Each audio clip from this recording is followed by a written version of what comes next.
welcome, ladies and gentlemen, to our Wednesday live stream here on the Paranormal Portal, full of all the fun and hijinks that most of our episodes are full of. And just to make sure we don't ever leave anything to chance, we have to have a paranormal episode every time we do the show. And usually it's something sometimes kind of small, sometimes seemingly insignificant, or other times your entire computer system can get unplugged and you can have all kinds of issues trying to figure out why the hell you don't have power. And that would be me tonight.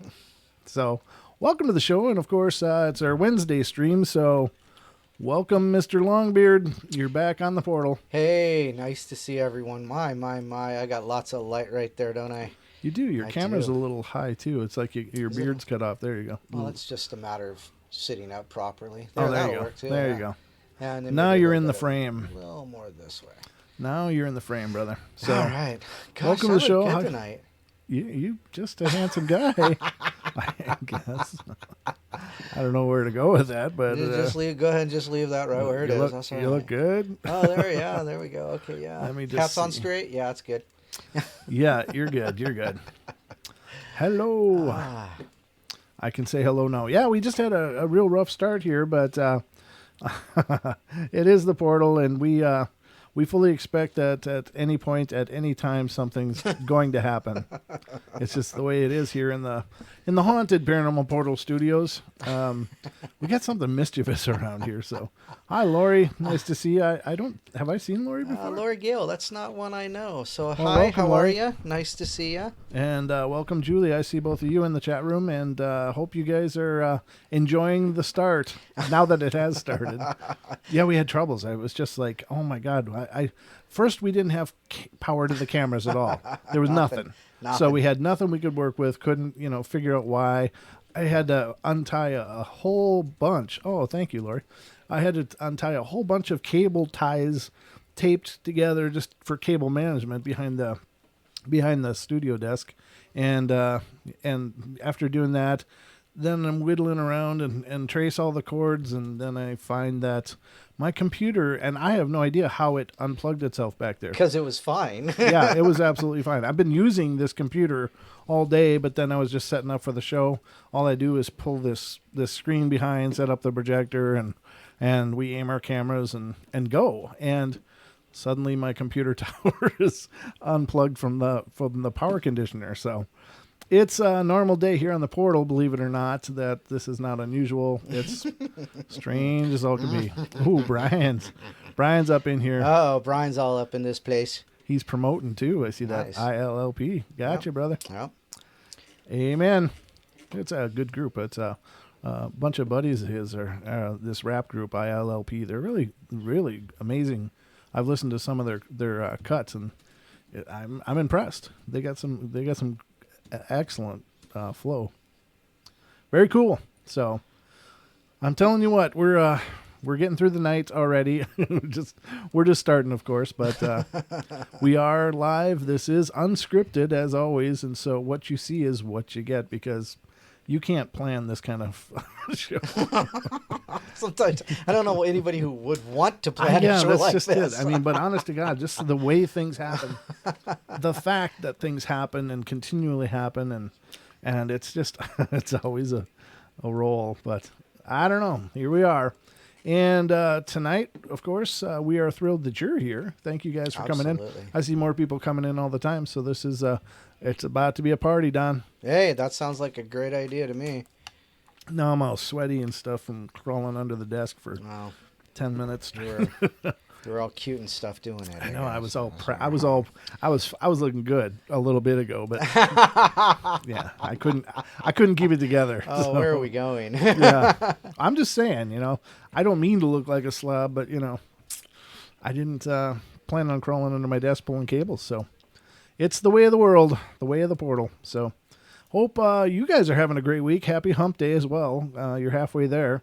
Unless you work weekends, and then this may be Monday or Tuesday. I don't know. just enjoy what's left. Then I'm sorry. I apologize. And hang in there. But for the rest of you, this is a hump day. It's all downhill from here, and it's also the evening, so it's like hump day evening. So that's even better than Right. hump day start. Yeah, it's hump day end. Yeah, it's hump day end. Hump day's end. That should be the new name for Wednesday. Hump day Hump end. day's end. Hump day's end. Well, no, hump day, I guess, is the new name for Wednesday, or Oh, the Jesus. long.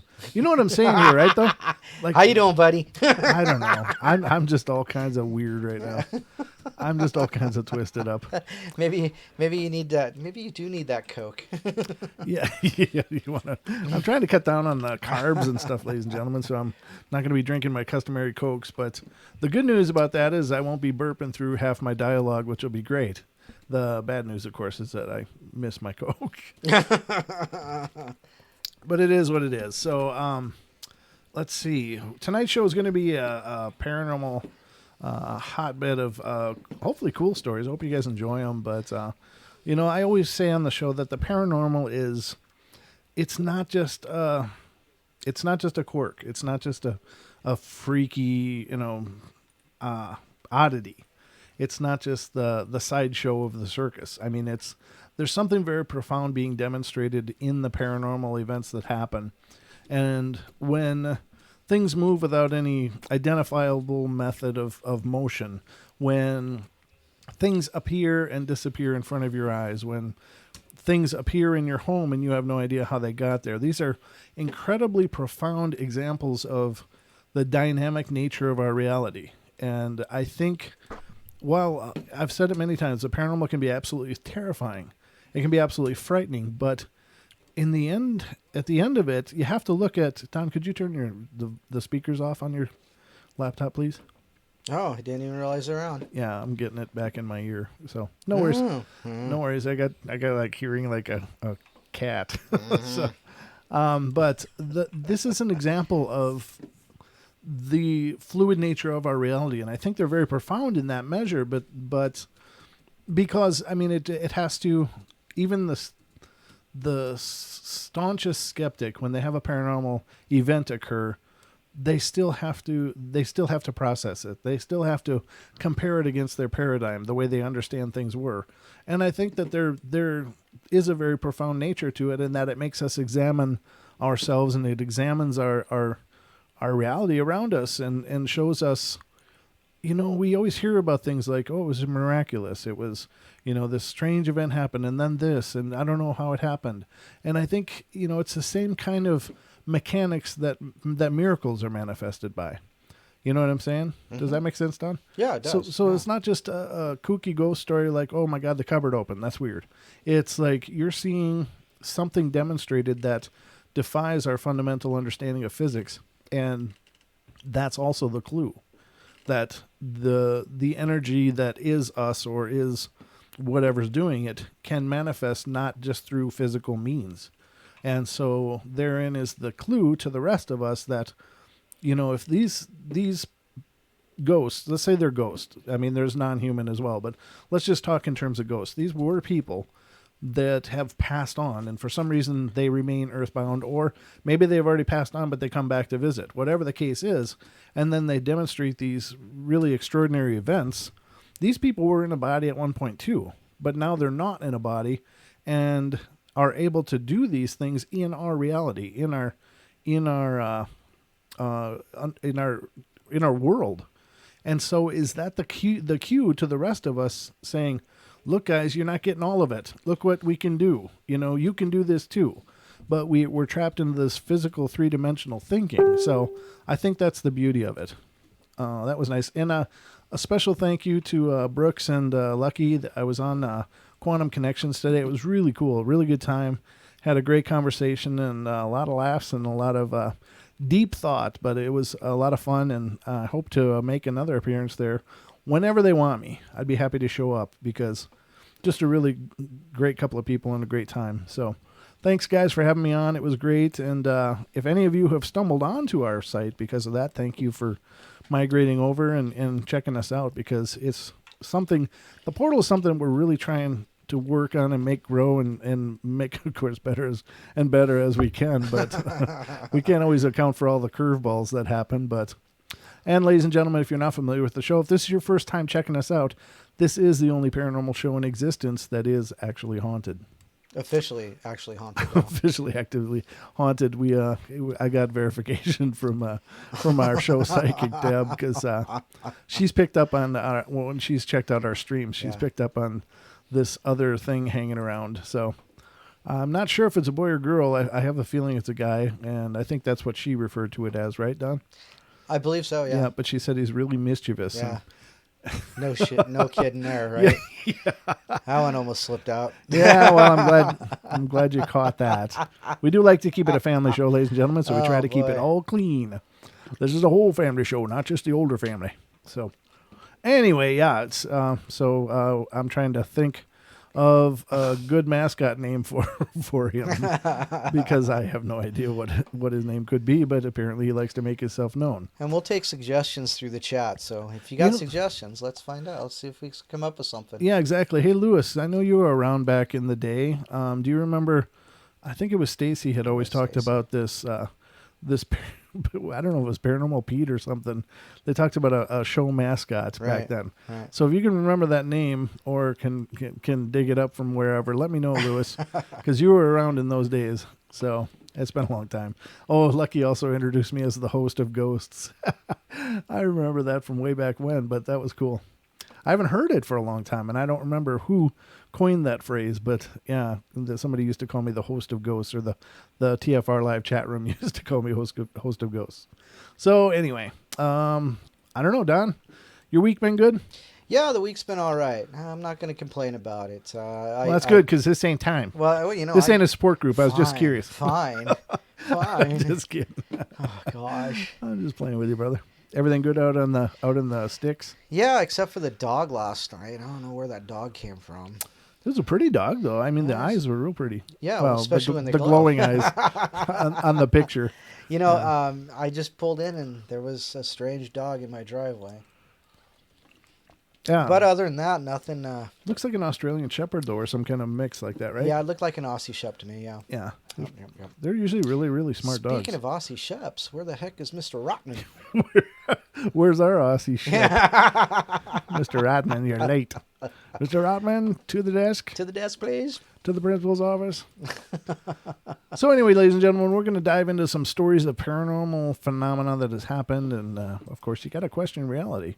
A special thanks again to Nase, who appeared with us last Saturday. Yeah. And it was a great show, good time. And we talked about paranormal protection and shielding, and some great discussion, great conversation, and had a good time. So I think that was a good show. If you didn't check it out, or you haven't heard that episode, please go back into the YouTube archives or on tfrlive.com/paranormal portal, and you can listen to the most recent past episodes there. But yeah, it was a really good show. And I think one of the things I liked about doing that show, and I talked about this at the front end, and Don, I think you'll agree that, we don't want to just talk about things that happen. We want to also give you guys some skills and tools to handle it if it is happening to deal with, yeah. And I know one listener has been in touch with me already and said, God, I really appreciate that information, because I am going through something right now, and she and I have been corresponding about it. But she was really grateful to have some of the information that we shared. Yeah. Some of it, is pretty widely known, but some of the other things that we discussed, I think, are really important. So yeah, it really did a lot of good last week. Even if it's just one person, everybody else just got the entertainment, piece of it. But it helped out that one friend of ours that, that's always makes it most worthwhile. Excellent. Yeah, absolutely. So anyway, check out that episode if you haven't already, or maybe you already have a great understanding of spiritual well-being and protection and cleansing and stuff. But it was some great discussions anyway. And the gentleman that called in from Hawaii, he and I are going to be talking soon. We're going to get him on because he's actively involved in Hawaii and hauntings and cool. Cleansing. So I'm looking forward to that discussion and getting him on the show. But I want to also, ladies and gentlemen, this Saturday, I want to make sure you guys know Duncan Campbell will be back on the show on the portal. He is a ufologist, a paranormal researcher, clinical or what is it? Hypnotherapist? Hypnotherapist, yeah. Hypnotherapist and Illuminati researcher. The last time he was on, there's 2 episodes that we've done that have just stood head and shoulders above so many other ones, just because of the amount of involvement and interest that it brought in. Duncan's, and when we had Jim King on, the bear. the Bigfoot researcher, the bear, was on. Both of those shows have been just phenomenal. So I'm really excited to get Duncan back on and see what we can dig into this time, because Definitely. he's just an incredibly learned and incredibly entertaining person as well. Yeah, he was fun. Yeah, he's just got a Definitely great fun. presence. So tune in this Saturday. Tune in Friday too, but I'm not sure what's going on Friday, but maybe something will be going on. We'll see what I can throw together in the next couple days. Maybe our resident ghost will provide some entertainment. I'd rather it was visual than screwing with the equipment. I swear to God, this stuff's going to stroke me out. It's like, dude, Gilligan. I'm going full Skipper up in here. Dope, Gilligan. Oh boy! Bringing you guys back to my youth, which is probably dating me pretty severely. But in case you don't recognize that, that's the Skipper from Gilligan's Island. So, great show. But anyway, good to see you all. The numbers keep climbing, so this is great. Yeah. So let's get into some tales. What do you say, Don? Yeah, absolutely. All right. So DuckTales. Woo! Sorry. I heard it today. I can't help it. did you hear me exhale? It was just He did it again. How does he do this? How did he get there? I sit around after you go home and go, how did he get there? This is the portal, ladies and gentlemen. And again, if you're new to the show, just understand that we like to have fun doing the show. This subject matter is absolutely dark and dreary and creepy a lot of times, but I don't think it has to be taken that way, or it doesn't have to be delivered that way. Yeah. There's plenty of shows out there that are doing, and then they went out to the car and the lightning struck. It's just like, God, really? Just have fun with it. Read the story, share it, whatever. So anyway, let's get into some of these tales, and you guys can do it. Let's do it. I'm not sure if I read this first one on another show, but if I did, please pardon me, but the rest of them I know I haven't. So, I'm the oldest of 6 kids. One passed away as an infant. Does that sound familiar, Don? Not right off. Okay, good. So we're off to a good start. Don's kind of my proofreader. Proof listener. Proof listener. We've done that one. Please, just throw something at my head if I start repeating a story. But my 2 younger sisters and one of my younger brothers used to like to push their mattresses together on the floor downstairs. No, this is familiar. Never mind. Next story. About 10 years ago, I was 8. I was visiting my dad at his house. My stepmother was in the kitchen, and I was in the family room. We both saw my father wearing a red flannel shirt and blue jeans walk around the corner from the living room and start walking up the stairs. I followed him and called his name as he went up the stairs. He turned back and looked at me, got to the top of the stairs, and went around the corner. I called his name again. Then, from the living room, my dad popped his head up over the couch and asked me what I wanted. He had been asleep on the couch the entire time. Yet both my stepmother and I clearly saw him wearing the clothes he had on the whole day and all, go from the living room up the stairs. It was about the strangest thing I've ever seen. Both my stepmother and I still remember it and talk about it to this day. So in a case like that, is that a doppelganger, or is that some kind of projection? Whether it's an astral projection, did he project himself? You know what I mean, Don? Yeah, absolutely. Yeah. And when you mentioned it, the first thing that popped into my head is every doppelganger story we've ever read. Yeah. There's always one about a dad who's not exactly doing what dad's supposed to be doing. Why is he going upstairs? He's not allowed up there. No, I'm just kidding. But I know what you're saying. It's like, and yeah, why are dads always the doppelganger? It seems to be, because they isn't start it? with a D? Dad, doppelganger. I don't think it has anything to do with the alphabet, Mr. Sesame Street, but Yeah, eat a bowl alphabet soup. yeah. So, but I think that is an interesting point. And is it because that the dads are generally the alpha kind of characters in a household? Not to take anything away from women or anything like that, but you know what I'm saying. Traditionally, classically speaking, I don't know how old these stories are. So That's true. But is that part of the power play? If it was something malevolent, maybe. 21 years ago, December, cold and dark outside, at Mom and Dad's, fell asleep in my old room in the attic. Woke up about 5:30. I don't know. This must be an English author. Woke up about 5:30 with my mom calling me down for dinner. I guess that's 5:30 or 4:30? I don't know, 4:30. I would say 5:30. Okay. Went down the stairs and was about to turn left into the kitchen, glanced right, and there's my dad standing in the living room doorway, facing away from me, staring into the room. Something odd about the way he was standing made me pause for a minute and stare. Couldn't place it somehow, like he was looking at something terrible on the TV. Turned and went into the kitchen, and there's Dad eating his dinner. Turned around, no figure in the living room doorway anymore. A little shocked. I mentioned it to Mom and Dad. Dad looks surprised. Mom doesn't. Claims she's been seeing a male figure around the house for years. Not my dad. 18 months later, and we're waiting for the undertakers to set up my brother's coffin. In the living room after his death 2 days before in a motorbike accident. That's horrible. They leave, closing the living room door discreetly and leaving us to it. We're all in the kitchen, and Dad takes the first step. He walks to the living room door, opens it, but stands there, unable to continue. I'm a few steps behind and walk past him. As I do so, it says, excuse the language, crapping my pants. I think, where and when did I see him standing like that before? Oh. So it's like a time slip kind of thing, or a time echo, right? Yeah. So he saw an image of his father walking into his child's wake. Wow. Now that's an interesting twist. That's an interesting twist. Wow. So it could be. And the show is not necessarily about doppelgangers, ladies and gentlemen. Yeah, I thought that was going to be a doppelganger story again, but no, you're right. That's more of a precognizance kind of thing. Yeah. Yeah, it's like a glimpse through time. That's very powerful. Huh. All right. We used to live on the farm when I was younger. We didn't have any animals except a dog and a cat. It was a lovely place and everything, but my mom often said that she felt like someone was watching her when it got dark outside, even though we had never seen anyone outside. Some years ago, our dog died, and when we got a new one, a German Shepherd, it was both for guarding, training, and fun. As the dog grew older, it started to bark at something in the distance almost every night.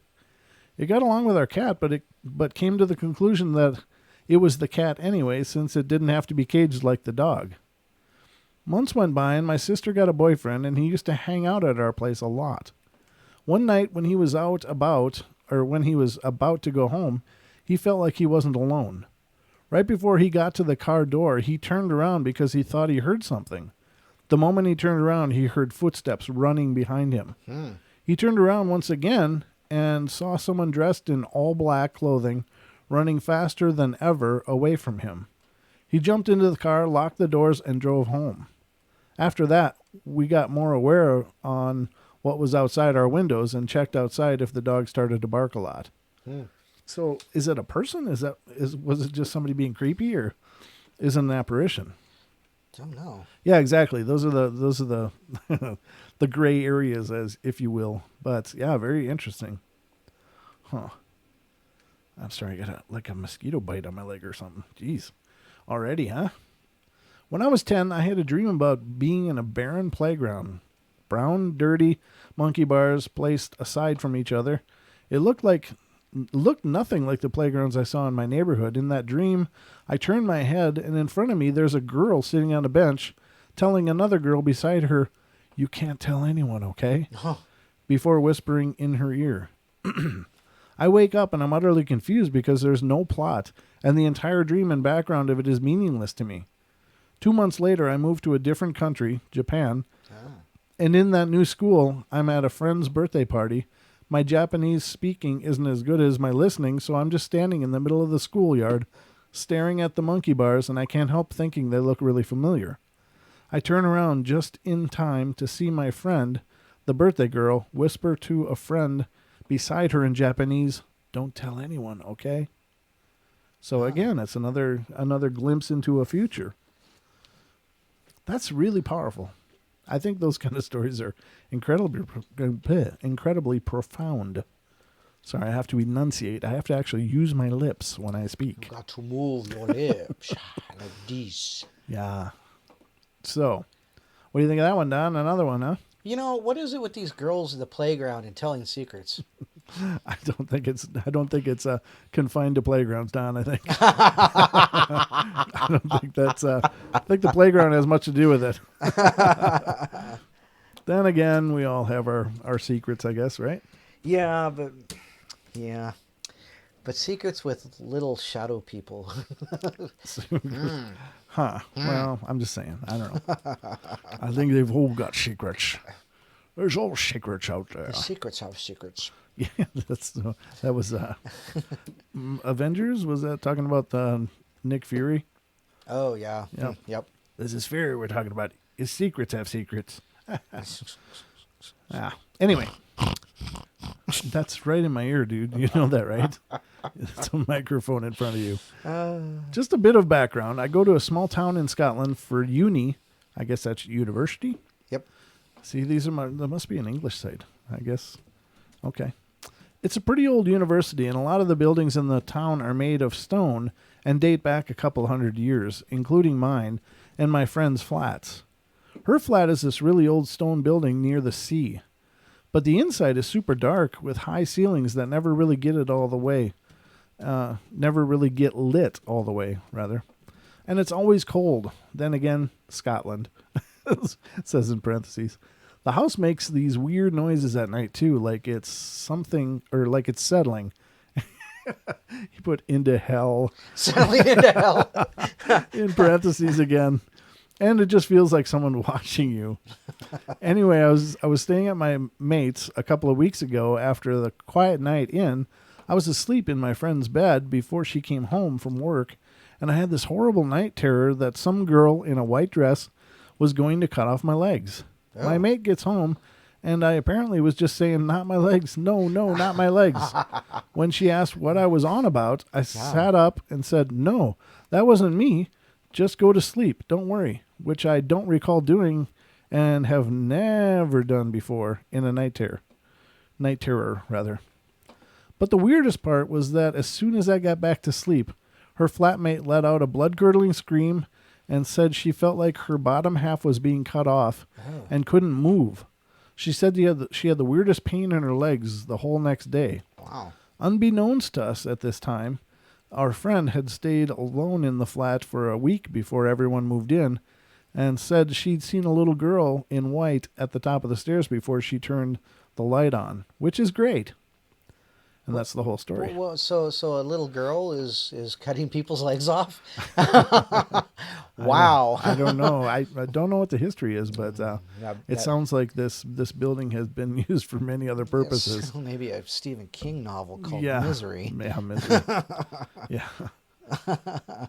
The next one is I was 19 and staying at my family's shop. See, my family owns a magic shop, David Copperfield kind of tricks, and they lived above the store. That'd be cool. Now, this wasn't a regular building. It was, in point of fact, a 200-year-old log cabin.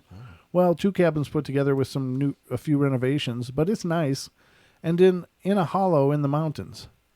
My parents would often go on vacation in January and would leave me alone. I think this one's familiar. Leave me alone to care for the store. Yeah, I know I've read it, but I'll finish it since I've started. And usually I would just go to sleep in the guest room for the week. I remember, though, this house always giving me the creeps. I always kept the lights on in the house and always felt like I was not alone. I hated being there at night and still I stayed too far of a drive to go back and forth all the time. And frankly, I couldn't afford the gas. But I knew something was odd with this house. It just felt wrong. Almost like I could see things staring back at me from dark rooms. That would be horrible, wouldn't it? Mm-hmm. I would sometimes hear things, odd creaks, or the sound of doors moving. One night, however, I laid down to go to sleep. Like usually, I locked the door to my room, habit, and went to sleep. At about 2 a.m, I checked later. I am woken up by what I can only be described as a refrigerator being thrown up the stairs. I sat up in my bed, and the door to my room started getting banged on repeatedly, like someone was hitting it with both fists over and over and over and over. I reached for a knife nearby the bed and stood in the other side of the room, ready to attack anyone who came into the room. It was so violent, and yet this tiny door with the tiny lock held. Suddenly, it stopped. No more banging, no movement, no nothing. I stood rooted to the floor for several minutes before I walked towards the door and shoved a bookcase in front of it. I sat on a chair on the opposite side of the room and watched the door for probably another hour before I fell asleep in that chair with the knife still in my hand. The next morning I checked the house. Doors still locked, no windows unlocked, alarm system still on. There was no one in the house that night except me. It still scares the life out of me every time I think about it. Yeah, that'd be a humbling experience, I think. Right? Yeah, yeah. Well, I'm not remembering that one, because if I remember the one that I remember actually told him to get out. Oh, okay. Maybe that's Yeah. maybe that's true. I don't know. It's very similar though. Get out. But then again, we just read about 3 stories about ghost dads. Ghost dads. What do we ghost dads? Yeah. Well, because we're creepy kind of dudes, I guess. We're just all kinds of creepy. It's true. But I'm okay with it. I'm good with it. No. When I was about 8 or 9, my parents went to the grocery store. Being the little jerk, it's not what it says, but I'm trying to phrase it right. being the little scamper that I was, I choose to stay home. Mind you, at the time I lived in the house that had woods behind it, so it was already pretty scary. They left at around 11 in the morning, so it was not even close to being nighttime. Well, I was in my room and decided to go to the kitchen and get a glass of water. My house at the time was long, so I had to walk to the kitchen at the opposite side. Halfway through, I was in the living room when I heard a loud explosion of some kind. There was no windows in my living room, so I could... there was 2 windows, rather, in my living room, so I could clearly see outside, and what I saw still frightens me to this day. The outside was completely black, and I'm not talking nighttime. I mean, the whole window looked as if someone had painted it black. But there was still light inside. I rushed back to my room where I waited for my parents to get back. When they arrived, I told them if they had...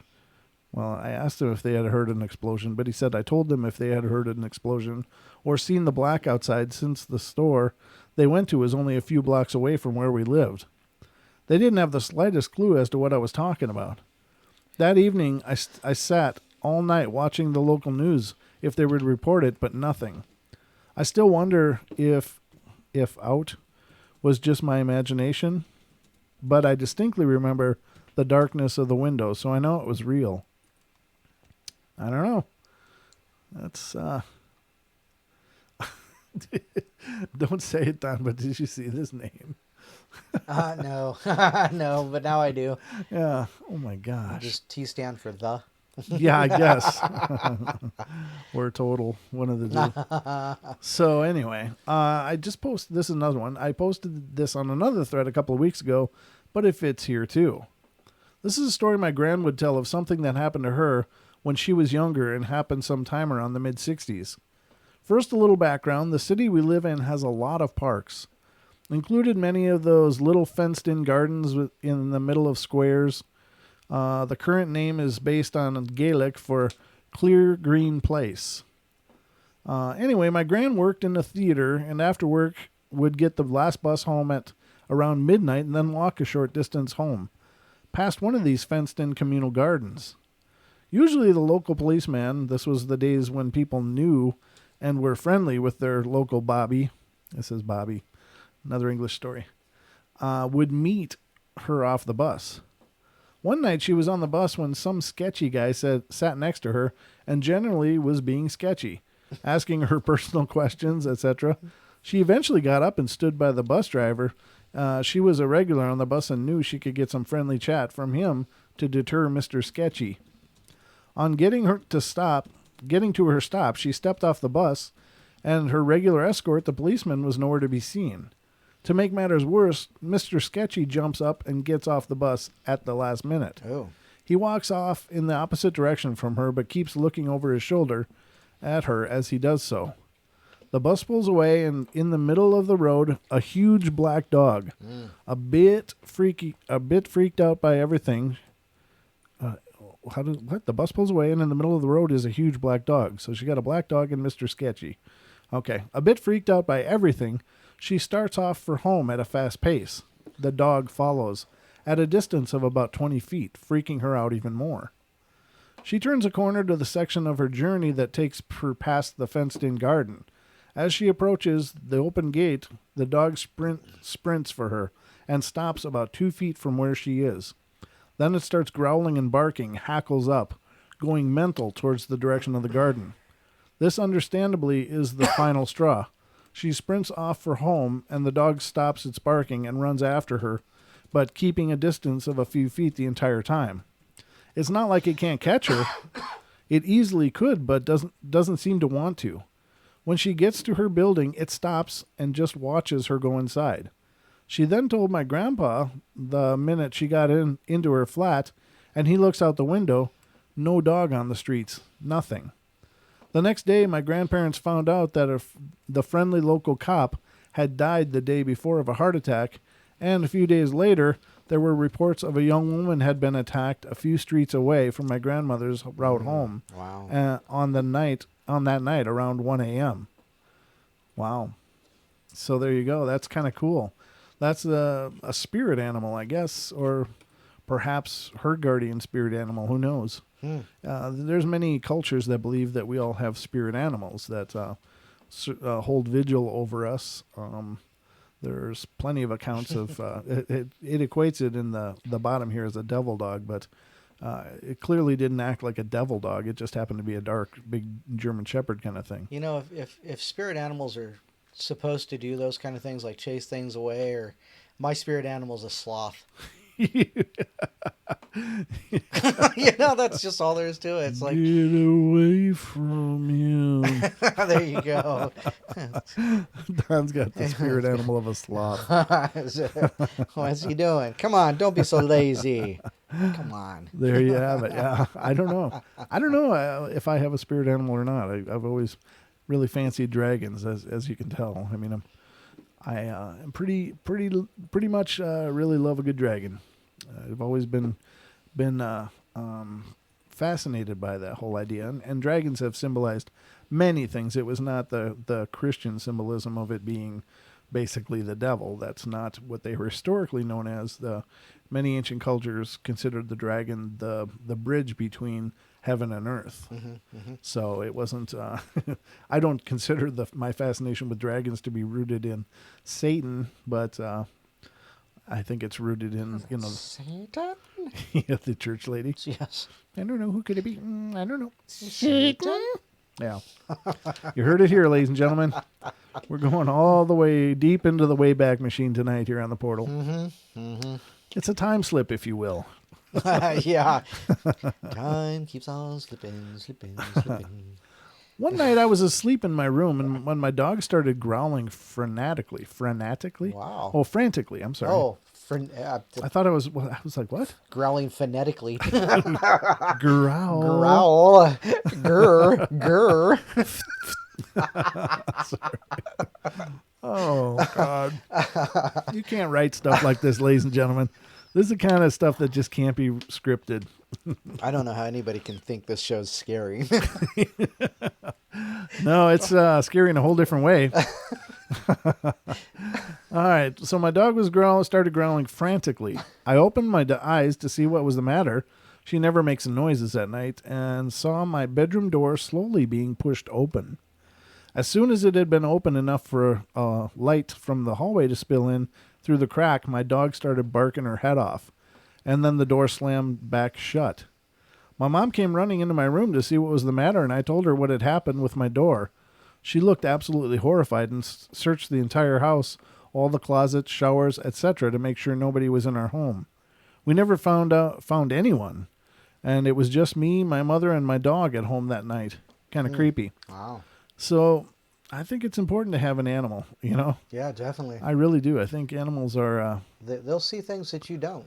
Right, exactly. Yeah. That's exactly right. Of course, do they hear things that you don't either? Right. It could be both. They just have the I don't know. They're just sensitive to the energies. Mouse in the wall. It's just a mouse. Shut up. Or is it? Just saying.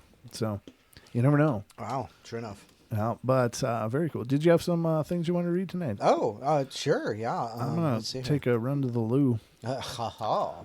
So we're gonna do this. We're gonna do this in Beard Vision.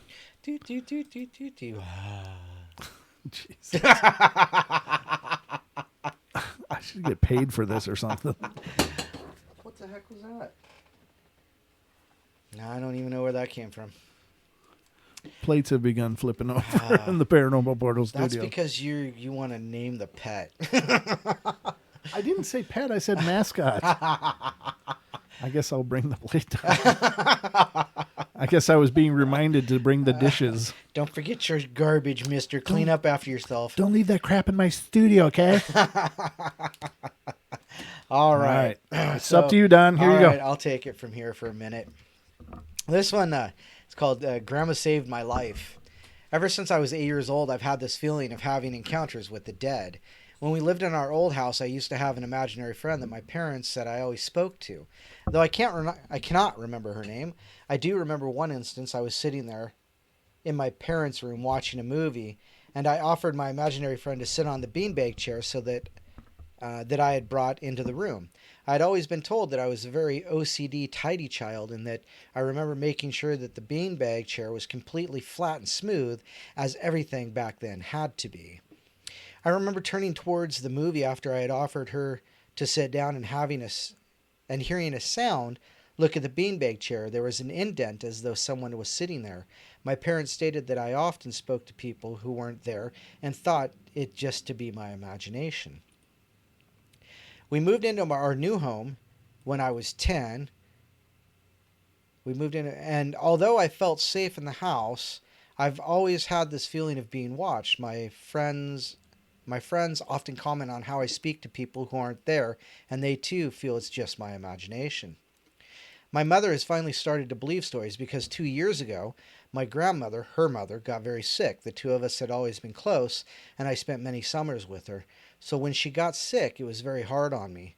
She had been a strong smoker all of her life, and she always had this certain smell to her, different than cigarette smokes. I have many friends who smoke as well. Anyway, my grandmother ended up not making it, and she passed on 2 days before my 17th birthday. I didn't even have a chance to say I love you one last time, or to hear her say it back. My parents gave me a gold angel necklace the day of her wake, which was on my birthday. My grandfather didn't want the actual funeral to be on my birthday. My mother said that my grandmother was now an angel because she loved me more than anything, and that the necklace would always symbolize her love for me.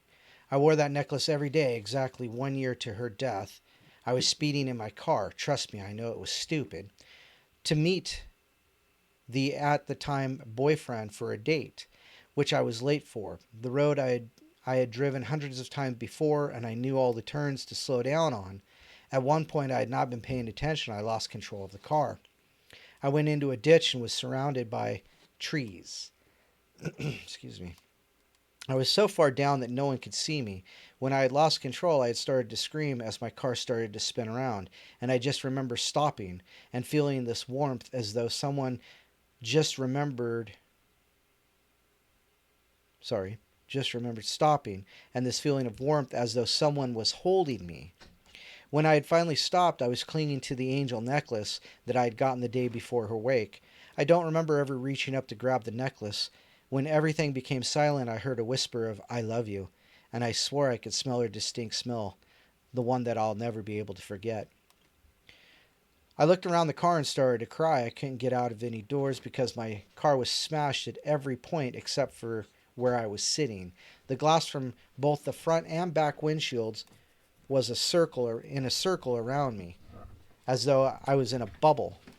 My rear view mirror, which had broken off in impact, had hit my shoulder, and that was the only thing that had hurt me, just a little tiny bruise. When the police came, they thought I was going to have to be airlifted out. They said it was a miracle that I was even walking. They said I should have had at least been paralyzed from the waist down. When they saw the mirror, they asked me where it hit me, fully believing that it hit me in the head. When I told them it was just my shoulder, they didn't believe me. They said if it was something, that it was as if something had deflected it from my head, and it went at an impossible angle going on its own. I had climbed out of my window, taken a look at my car. It didn't even resemble a car. I've told my story To those who have asked, and I will always state that with all my heart, my grandmother saved my life that day, that she is the reason I'm able to walk and breathe on my own. I just wanted to say thank you, Grandma, for saving my life and always being there for me. Well, there you go. Heartwarming tales from the beyond from family who love us. Yeah, okay. All right, let's see here. Do I got another one? Let's see here. Do you not have another one ready? No, I do. Okay. I got some short ones here, so let me go with these ones real quick. Sure. Ouija board death. Oh boy. Ooh. I know a true story involving Ouija boards. It had come from a friend of my mom's who is a police officer. It's mum, so it's got to be British again. The policeman's sister had a friend and two women who would contact spirits through a Ouija board once a week. Every Friday, after their husbands went off to the pub, they'd lock the doors, turn off the lights, and attempt to contact the other side. One Friday night, the police officer was called to his sister's house. People were gathered around, and the husband couldn't get in or raise anyone from inside the house. The police officer smashed down the door. What he found inside still haunts him to this day. One woman was lying dead on the floor with a look of horror on her face. She was later found to have died from a massive heart attack. The other woman was unconscious. Later, when she recovered, she refused to talk about what she had seen. And as far as I know, to this day, she still hasn't. The woman who died was the police officer's sister. No wonder it was had such a profound effect on him. And more shocking still, was that she was only 21 years old and up to that point had been perfectly healthy. So there you go. Don't play with Ouija boards. How many times do I tell people that? Just don't play with them. Just leave them alone. Well, again, it's like anything else can be used, but do your research. Know what you're doing. So many people think that it's just a board game. It's, oh, that's cool. Let's get this and, see about channeling Grandpa. Yeah. So, Zuzu. Yeah, Zozo. Yeah. Whatever. Zuzu. Pazuzu is believed to be the root demon of that, but Zozo is the... Stay the hell away, Zo. Yeah. Stay a long ways away. Though. Yeah. Oh my goodness. It is I've been asked that, and I've given the following advice as far as Ouija boards are concerned, and what it is that I look at that. Why the hell am I in slow motion? Okay. It looked like I was in slow motion on my own screen. $6 million Brett. The difference between Ouija boards, other than, in compared to other communication devices, is that with a Ouija board, or with let's say one of the spirit boxes or an Ovilus or other electronic device, or even a pocket recorder, a little micro recorder, there's a long history of devices, spirits messing with radios, spirits messing with lights, spirits turning TVs on or off, or doing, radios or whatever. So there doesn't seem to be any problem for, messing with computers. Exactly. I mean, it's just the sky's the limit. But if it's electronic, it's not hard for a spirit to adjust their energy to screw with electronic devices, allegedly. I don't pretend to know for sure, but it's a theory. So when you have trying to get an EVP through a cassette recorder, or, the spirit box or the Ovilus, which the Ovilus is a electronic database of words with a speaker on it that allegedly spirits can manipulate their energy to make words come out.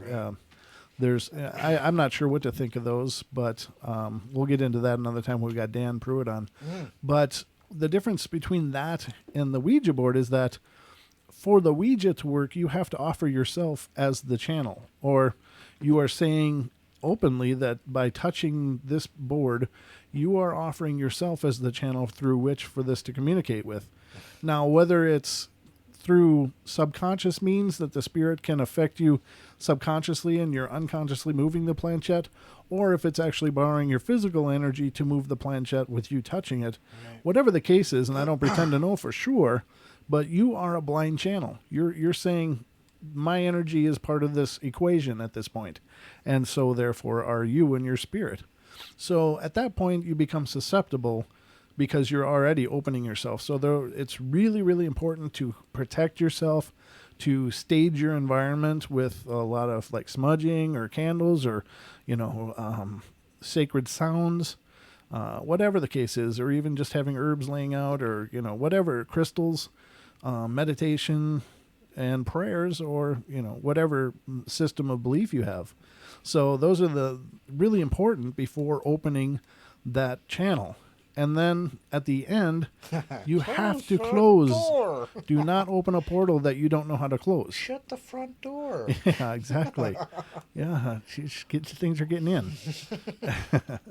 So, I mean, you have to make sure to close the ceremony. And that's not just move the slider over goodbye or, doing the 3 circles may or may not work. I mean, if you believe in it, then it's powerful. But if you're just moving it going, okay, this is supposed to, lock it and close it. But you can close it through ceremony, through a prayer, through whatever. But make sure the intention is to close that gateway, You've got to make sure that it's shut down, say prayers over it, smudge it with sage, sweetgrass, cedar, etc., etc. So just do your research is my advice, because the Ouija is... 90% of the time people will mess with Ouija boards and nothing at all will happen. The other 9% of the time something will happen, but then it'll just, be business as usual. Right. But there's and then there's that fraction of 1% when things go really bad. And I can't say that. I don't know. This is just my own opinion. Could be a higher percentage where things go really bad or somebody develops an attachment or oppression or, possession. So definitely do your homework. Do your homework, ladies and gentlemen. This ain't no game. But it's recommended for ages 8 and up. It's a Milton Bradley toy. New from Parker Brothers. Summon spirits in your spare time. Find out which dress makes your butt look big. Honest answers from people that just don't care. Yeah. They have no reason to lie to you, ever. So anyway, that's just my 2 cents about that. And you guys can take it or leave it or, whatever. There's a lot of people that don't believe anything about those things. But anytime you're opening yourself as a channel, you are better make sure you've done your homework on protecting yourself. So that's my caveat. Hope you don't mind. So are you all done? Oh, yeah. Well, sure. Oh, well, no, I can read another one. That's absolutely fine. Sure. Just, I didn't mean to no, take over, but I just thought I'd throw that in. As a matter of fact, is it pronounced Abak? Our friend from Hawaii. Yeah, I saw he was in there. Yeah, he said that he'd love to talk about the Ouija board experience or phenomenons. So yeah, very cool. Right up your alley there, big guy. There's plenty we can be discussing. Absolutely. Okay, so let's see. The White Arm. Obake Hunter. Obake. Obake. Yeah. We'll have to. I think he said it on the phone call, but I don't remember how it went. Ah. I'll find out later. So one story concerned a lady named Margaret who lives in a beautiful Georgian house near here. Okay, so this is somebody telling the story. Her family has many ghostly encounters there, but there's one that made my skin crawl when I heard it. She stayed up late to watch a TV show, and her husband and the 2 daughters went upstairs to bed. She became aware of the latch on the door of the lounge lifting very, very slowly. Ooh. When she was alone downstairs, when she knew she was alone downstairs, she wasn't scared by this, just curious. Then the door opened very slowly, inch by inch. As she watched, a huge white arm came around the door and began to slowly beckon to her. Margaret said she was frozen to the spot. Whoever or whatever it was behind that door must have been enormous. The angle of the arm was meant at the owner to be 7 foot tall. The angle of the arm of the owner must be over 7 foot tall. The arm was so white, so very white. She said by this time she was terrified. The arm continued to beckon to her and then withdrew behind the door, but the door stayed open. She summoned all of her courage and forced herself to get up and go to the door. But there was nobody there. The room was completely empty. As she told us the story, my eyes were glued to the door in question, and I could feel my arms breaking out in goosebumps. And that's that, the white arm. Wow. It must have been huge. It was huge. Huge. Huge, bigly. Cool. All right. Well, if you don't mind, I got some more to read. Sure, go for it. I got some more reading to do here. Want to hear it? Here, go. Go. I thought you said go. I did. I was just. It's been a while since I've looked at my list here, so I got to make sure which one I read last. Okay. Yeah, I think you turned the page. Yeah. I turned the page. When I was younger, I was at a friend's birthday party. She used to always talk about how her room was haunted, a.k.a. the attic, also known as the attic. I don't know what it is about either basements or attics. Just seem to be a horrible place to make a room. Doesn't ever seem to work out really well. But I never believed her, so we were all watching The Exorcist in her room. Oh goodness, in the attic. In the attic, and I was sitting on her bed, the furthest back in the room you can go. If anyone moved, I would have seen it. So behind me on her nightstand is an alarm clock. My mom was coming to pick me up, and I had this terrible habit when I'm anticipating a certain time, I check the clock often. So I kept turning my head to check the clock and check the time and see. And after about the fifth time checking, I turn around to check it again, and the clock is turned around to face the wall. Oh, wow. Now, no one moved because I would have seen it. So it wasn't just a friend messing with me. It was creepy and freaked me out. So I went outside to wait for my mom. To this day, it creeps me out. That's a cool story, though. Again, it doesn't seem like a real profound event, but when you think about it, this clock repositioned itself with nobody touching it. Right. I mean, that's a manipulation of physical matter without any means visible of seeing how that happened. It was a bunch of ants. A bunch of ants. They just came up and turned around and said, On 3, 1, 2. watch this. Watch her mom come and she won't be ready. Yeah, ants love practical jokes, I guess. Yes, they do. All right, next one. I've told this story before, but I'll retell it here because of how creepy it is. That's not what it said. It's close. It's as close a version of what it said to. I'm going to read. I'm not flying any Effenheimers up in here. I was at my grandmother's house staying the night. It was summer, probably mid-July, and there was a storm brewing outside. I was laying in bed just listening to the TV as I tried to drift off to sleep when I suddenly felt like I was being watched. I laid there, trying to pull the covers up higher. The uncomfortable feeling was growing stronger. The room was starting to grow cold. I tried to focus on the TV. I was watching something on Cartoon Network, so it definitely wasn't contributing to the creepy atmosphere welling up in the room. Then I felt something down by my foot. The bed depressed slightly, and the covers fluttered. Then something icy cold grabbed my ankle. I immediately jumped out of bed and hit the light switch on the wall behind me. At the same time, I ripped the covers off the bed. There was nothing there, but I still felt the cold fingers around my ankle. Yeah, apparently they're no good for cuddling, I understand. It's like cuddling with the honey badger. Yeah, I suppose that would be a good anecdote or analogy. Thank you. All right, next one. I was playing in the backyard on my swing set, maybe 8 years old or so. My mom's car was in the driveway, maybe 25 feet away from me, and I see my grandma peek out from behind the car, like she was hiding behind it. I get off my swing and run to the car, and she's not there. I run into the house, assuming she must have went in, and asked my mom where Grandma was. And my mom said she wasn't coming over today. I swear I saw her face peeking out from behind the car, clear as day. Second time, I was maybe 10 and shared a bedroom with my 3-year-old brother. Our room was a big square set up so that the headboards of our beds were on opposite walls with about 3 feet of walking space between the beds. In other words, if we both sat up in bed, we'd be looking directly across the room at each other. As I lay on my back in bed, the bedroom door is to my right, about 8 feet away. To my left is the outside wall of the house, maybe 5 feet away. So I'm laying there, and suddenly I see an old man standing in front of the bedroom door. I don't have my glasses on, so I assume it's my dad. The man starts to walk down the middle of the room towards the beds, and right before he gets to us, I notice that it's not my dad. It was an older man, and it looked like he was dressed in something similar to a monk's robe. He stared straight ahead at the outside wall and continued to walk in between our beds, and as he got further away, I couldn't see as well, and it appeared that he slowly vanished as he reached the outside wall. I was absolutely terrified, unable to move or speak. I buried myself under my blankets for the rest of the night, and I never told my parents about it. There you go again, Don. Paranormal Portal bed sheets. Yep, need them. Gotta get them. Ladies and gentlemen, one thread, one point we seem to see reoccurring in all kinds of paranormal stories is that people seek comfort in their bed sheets. Nothing can protect you like a bed sheet, apparently. So we're going to market a Paranormal Portal bed sheet set, or duvet or whatever. Yeah, I think we might have to go with the duvet because that'd be the cheaper version.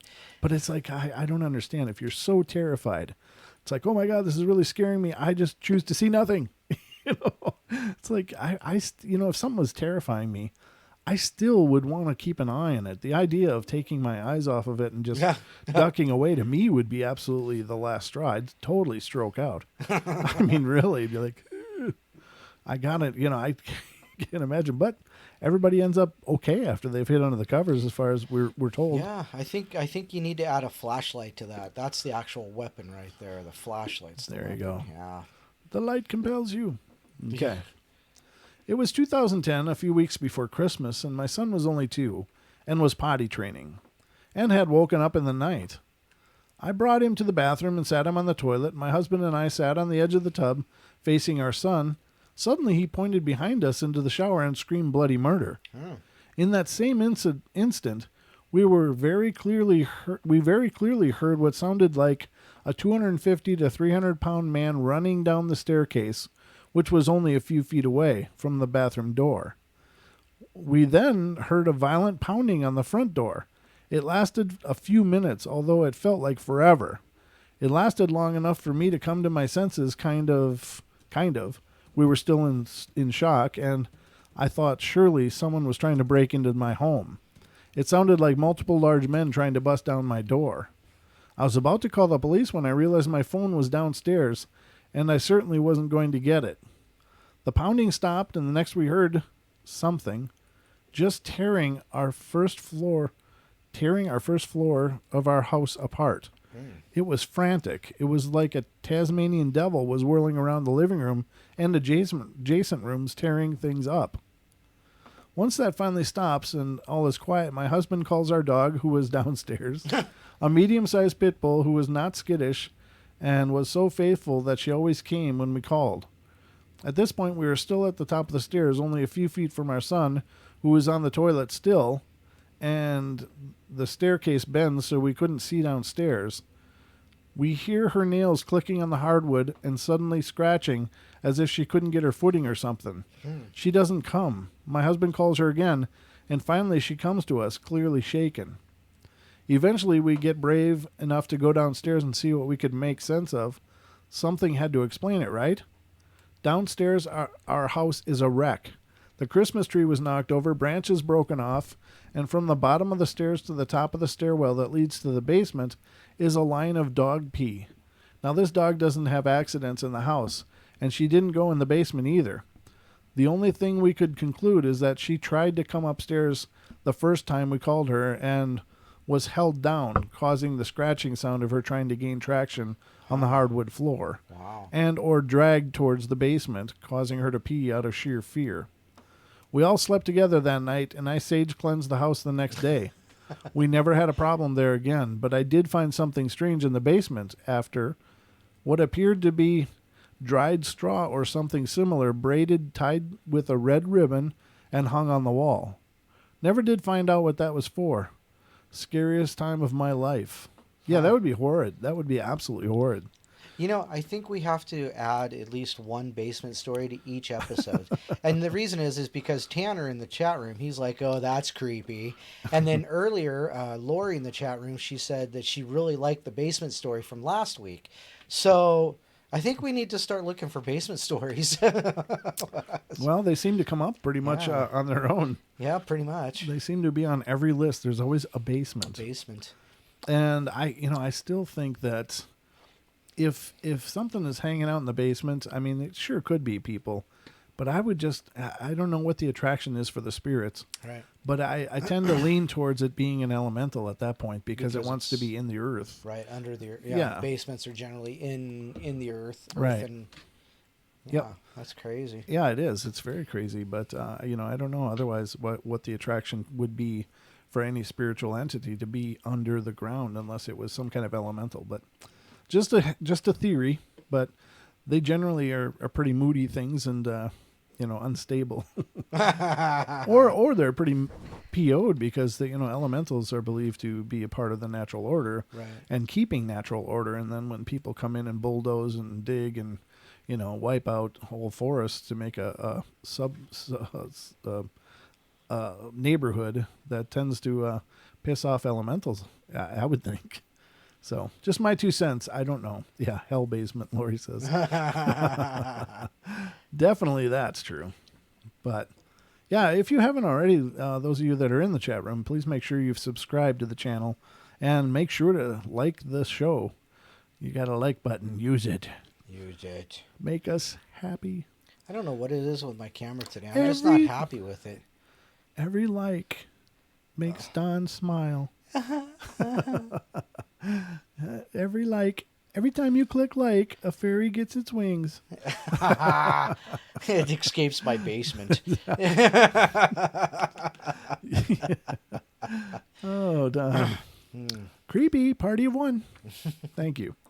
All right, so make sure you hit the like, though, if you haven't already, and make sure to spread the news, too. Oh, yeah, definitely. We want people to know about the Paranormal Portal. We want. Don't keep it a secret. I am so not happy with my camera today. Yeah, what is going on with you and your camera? It's just not staying where I want it to. Well, it looks like there's a whole lot of wall behind you. Yeah, well. Did you fix it, or is this? I don't know. There. Let's pull up the live camera. Big giant leg. Oh, there. Yeah. Okay. Well, see, I'm okay with that now. Yeah, that looks good. I mean, there's a delay between what we see on the YouTube feed to what's on there. And that's what's hard to see. But I think we're okay now. Looks like we're okay, ladies and gentlemen. So we'll continue on this journey into the world of the paranormal through the Paranormal Portal, of course. Enter the Paranormal Portal if you dare. All right. So I love that tagline.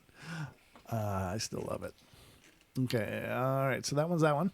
Let me read the next one, which is a little bit shorter, quite a bit shorter, actually. Back in March 1st this year, which I don't know if this is actually this year or not, but whenever this was written, I woke up around 4:30 in the morning from a dream. The only part of it I remembered was being in the kitchen with my mother and asking her, how did he die? To which she responded, woke up dead. Woke up. I wrote this down in the dream journal I keep by my bed since I've been trying to train myself to lucid dream. Haven't been successful yet, in parentheses, and go back to sleep. I woke up again around 8 when my brother came into my room crying to tell me that our Uncle Steve had died. My Aunt Susan had tried to wake him up to go to work around 5 o'clock, found him blue in the face, and tried to resuscitate him, but he was already gone. Just died in his sleep right next to her without her realizing it. It was totally unexpected. Even 8 months later, the autopsy reports are still trying to figure it out, which has been driving my aunt crazy. Excuse me. Had to cough. Yeah, that's horrible. Wonder Paranormal potholes. what? We've got some of those. Yes, we've got some of those. Was that a chat? Yes. Somebody in chat. D. Swiggers decided to come and join us tonight. Well, bless you, doing, lady. D? Good to see you. And ladies and gentlemen, if you're seeing a phone number on the screen, don't call it. Yes. I'm sorry. Go, I forgot to mention that at the top of the show, but the call-in number is only good for Friday and Saturday nights, and I don't I don't have the ability nor desire to switch out graphics. So we always please try to remind people, don't call that number. That is the TFR Live call-in number. And right now we're only broadcasting on YouTube. There's, in fact, a show going on in TFR Live, and it's not a paranormal show. So it's Gematria, which is numbers and stuff, and it's very, very cool. Excellent show, but it certainly won't be the place you can tell your story or have a discussion. So you have to wait till Friday, Saturdays to call in. So, or you could just write it down and email us at paranormalradio@gmail.com. At where, Don? Paranormalradio. Really? Gmail.com. That's not going to work. Paranormal Portal Radio. There you go. Paranormal Portal Radio. I'm typing it now. I can remember. Yeah. Hold on. Let me do this. Paranormal Portal. See, I did it again. Paranormal Radio. Paranormal Portal Radio. Gosh, I don't know why I can't even say it today. Paranormal Portal Radio at gmail.com, ladies and gentlemen. You can certainly write in and let us know what's going on. And I've I think I've got some stories for Friday night. I think, but I would love to have you guys submit your own paranormal tales. Definitely. Things you've experienced. Send them into paranormalportalradio@gmail.com, and I'll be happy to read them on the air. Let me know also in your email whether or not you want to be identified, because you don't need to be. If you don't want to be, I'll just say a listener. A listener. I'll just say a listener. So just want to put that out there, but we love hearing from you. We've had some great, excellent submissions from listeners regarding their own personal experiences, and just incredibly profound. And, I think that's really cool. I think that's awesome. So, in fact, we talked about that on Lucky's show, Quantum Connections, earlier. And she actually brought it up. She goes, you got this cool thing on your show where you let people write in, and she said, would you have a favorite email that anybody's written? And I said, you know what? They're all my favorite, honest to God, because every one of them, every one of those tales is, somebody's incredible experience. So I don't care if it's just, my TV channel turned by itself. And it had a picture of Charlie Sheen stuck on it. That was my experience. Yeah, that was my experience. Very creepy. The TV turned itself on, went through the menus, and when my wife said, "Who's messing with the TV?" it froze on a picture of Charlie Sheen. This is live TV. Froze on one frame, and then she came and got me, and I looked at it, and it was really creepy. And it was Charlie Sheen grimacing like this. That would be a grimace. Yes. Yeah, it was really, really bizarre. So, true story. But that's, again, I know, right, Tanner? There's a little more to the story as well, but I'll have to dust that off and retell it. It was, I think, midwinter, or was that late fall that happened? Oh goodness, late fall, or was it into the winter? I don't remember anymore. It's like it was a while ago. I mean, yeah, literally, there's things happen all the time around here, or quite frequently anyway. But doesn't seem to be anything evil, just someone wanting to be noticed, and that's cool. I'm good with it. All right, so continuing, let me see. Okay, my dad was renovating the kitchen in his house before they moved out. We were putting new cabinets in. When we took out the old cabinets, 60-ish years old, behind the cabinet, inside the wall, we found a pair of white old-times children's shoes. Ooh. That they might have been trying to repel witches. That was real common in the old days. Hide children's shoes in your house to as a ward against witchcraft. What did we do? We threw those. I can't use that word. We threw those things right in the trash. I guess this pissed off the baby ghost or spirit or whatever it was, because since then we would hear knocks and children running throughout the house at odd hours of the night. And occasionally, my baby sister's crib would be moved from my dad's room out into the hallway. Ooh, that's creepy. We moved out a couple of years ago and haven't been back. Nice. Some states you have to actually disclose if your house is haunted. Yeah, well, yeah. I mean, a lot of them are. There's, but some other states you don't have to. So I wonder if that was the case. Like, it's a great house, great view, but it's haunted. It's haunted. There's something in the basement. Great fun at Halloween. All right. Yeah, there's something in the basement. Keeps eating cats, but other than that, it's a really good place. It's Alf. Yeah, should bring me that cat over here. No, Alf, we're not eating the cat. All right, the next story. One time when I was sleeping downstairs in my grandparents' house, they have a pretty old, big-ish house out in the country. I was just laying there peacefully reading Reddit and started hearing what sounds like really slow footsteps. Slow as in like one step per few seconds.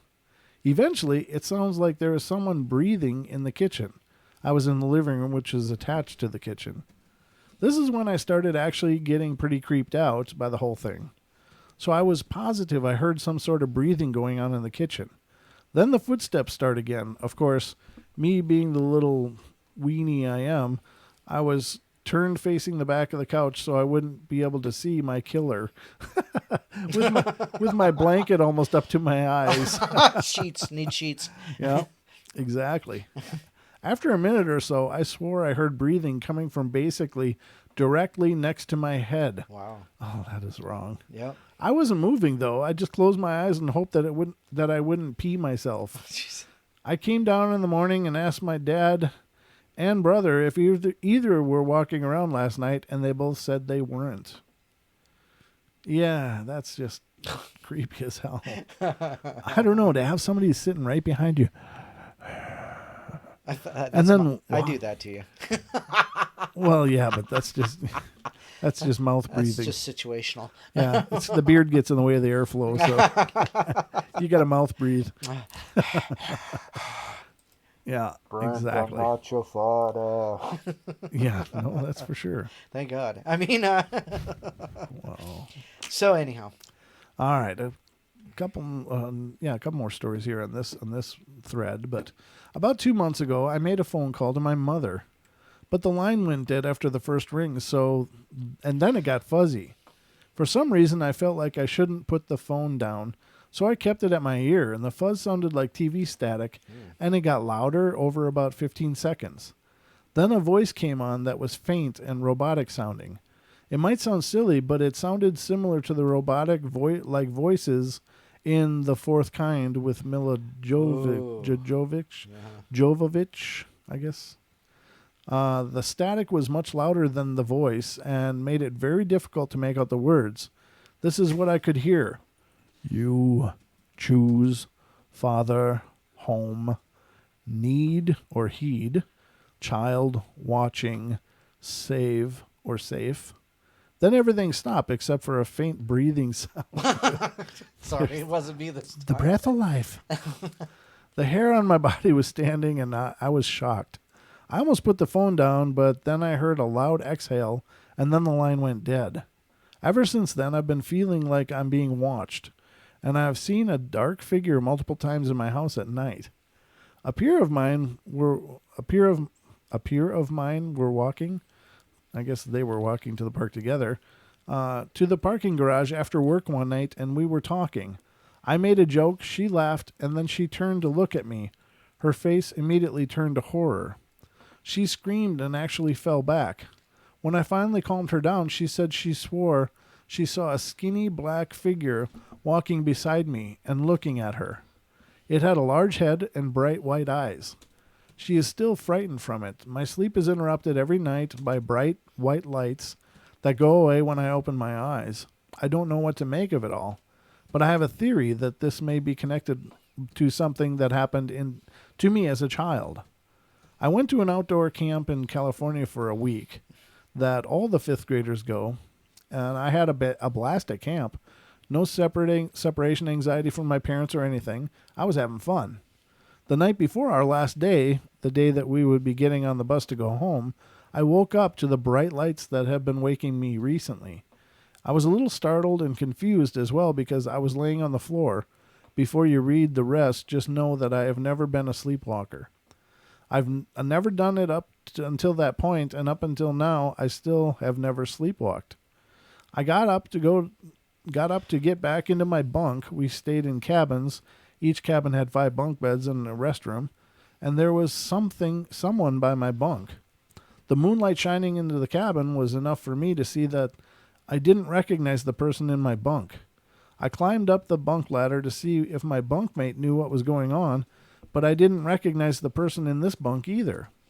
Frightened, I walked over to the restroom, but the door to the restroom was not on the side of the cabin that it was always been on. I became increasingly anxious and afraid and decided to go outside to take a deep breath and try to figure out what was going on. When I got outside, I was able to see the sign on the front door. It wasn't my cabin. In fact, I was all the way across the campsite from my cabin. Wow. Scared out of my mind, I started to run back to my cabin, about 1/6 of a mile in distance. On the way back, I kept seeing a bright light over my shoulder. I finally got back into my bunk. I laid awake under my covers for a few hours until I fell asleep. Every now and again, I could see the lights shine in through the window. When I woke up, I thought that it may have all been a dream, except that there was dirt on my socks and pine needles leading up to my bunk. Wow. That sounds like more of an alien encounter. Was that Camp Crystal Lake or Lake Crystal? I don't know. Crystal Lake Camp. I don't know. Do you got any more stories, Don? Sure. Take it away. Sweetly. So I read the White Arm. Okay. Oh, okay. I'm not familiar with this story, but on Halloween this year, a local radio station talked about it. Allegedly, there's a house in Gary, Indiana, which is next to Erie, Indiana, that they call the Aussie House. Legend has it that this guy had a mentally disabled child, and he kept him in the attic for years and beat it all the time. Aw. One day he murdered his wife and decided to pack up the rest of the kids and just move. He left the mentally disabled child locked in the attic with the body of his wife. The family left all their clothes, everything they owned in the house. It was just as they left it when they walked out. They say the table was even set for dinner. It sat empty from that day until it burned down a few years ago. No one would ever buy the house because of the legend. No one knows whatever happened to Mr. Ozzy or the kids. Maybe they're living in your neighborhood. Well, now that's not very paranormal. That's just kind of disgusting. Where did I find that? My goodness. I don't know. Ooh, midnight playtime. My grandmother told me a scary true story about something that happened when her father was a child. His playroom was in the attic. She said that sometimes she would hear him get up in the middle of the night and play with his toys in the attic. She could hear the toy cars running back and forth across the hardwood floor, the creaking of the rocking horse moving back and forth. She scolded him for these midnight playtimes, but my father insisted it wasn't him. She kept accusing him, and he kept denying it. After a few weeks, my grandmother decided to catch him in the act. That night, when she heard the sounds of car toys running back and forth, she jumped up out of bed, ran up the stairs to catch my father. When she got to the attic, my father wasn't there, and the toys were moving about by themselves. She watched for a moment before they stopped. She went downstairs, found my father fast asleep in his bed. My father remembers his mom asking him about the toys, but he never saw or heard anything. Huh. Well, that's what you get for having a toy room in the attic, because we all know that attic and basements are not the place to play. Or have bedrooms, for that matter. Yeah, the clock story was an attic room. So yeah, not an attic. Things have tendency, the cream of the crop, it rises to the top. It does, allegedly. Does. The girl who fell down the well. When my wife was 6 years old, she fell down a well. She wasn't able to climb out, and she realized she was stuck down there. She started to cry. Then she heard a girl's voice coming from above her.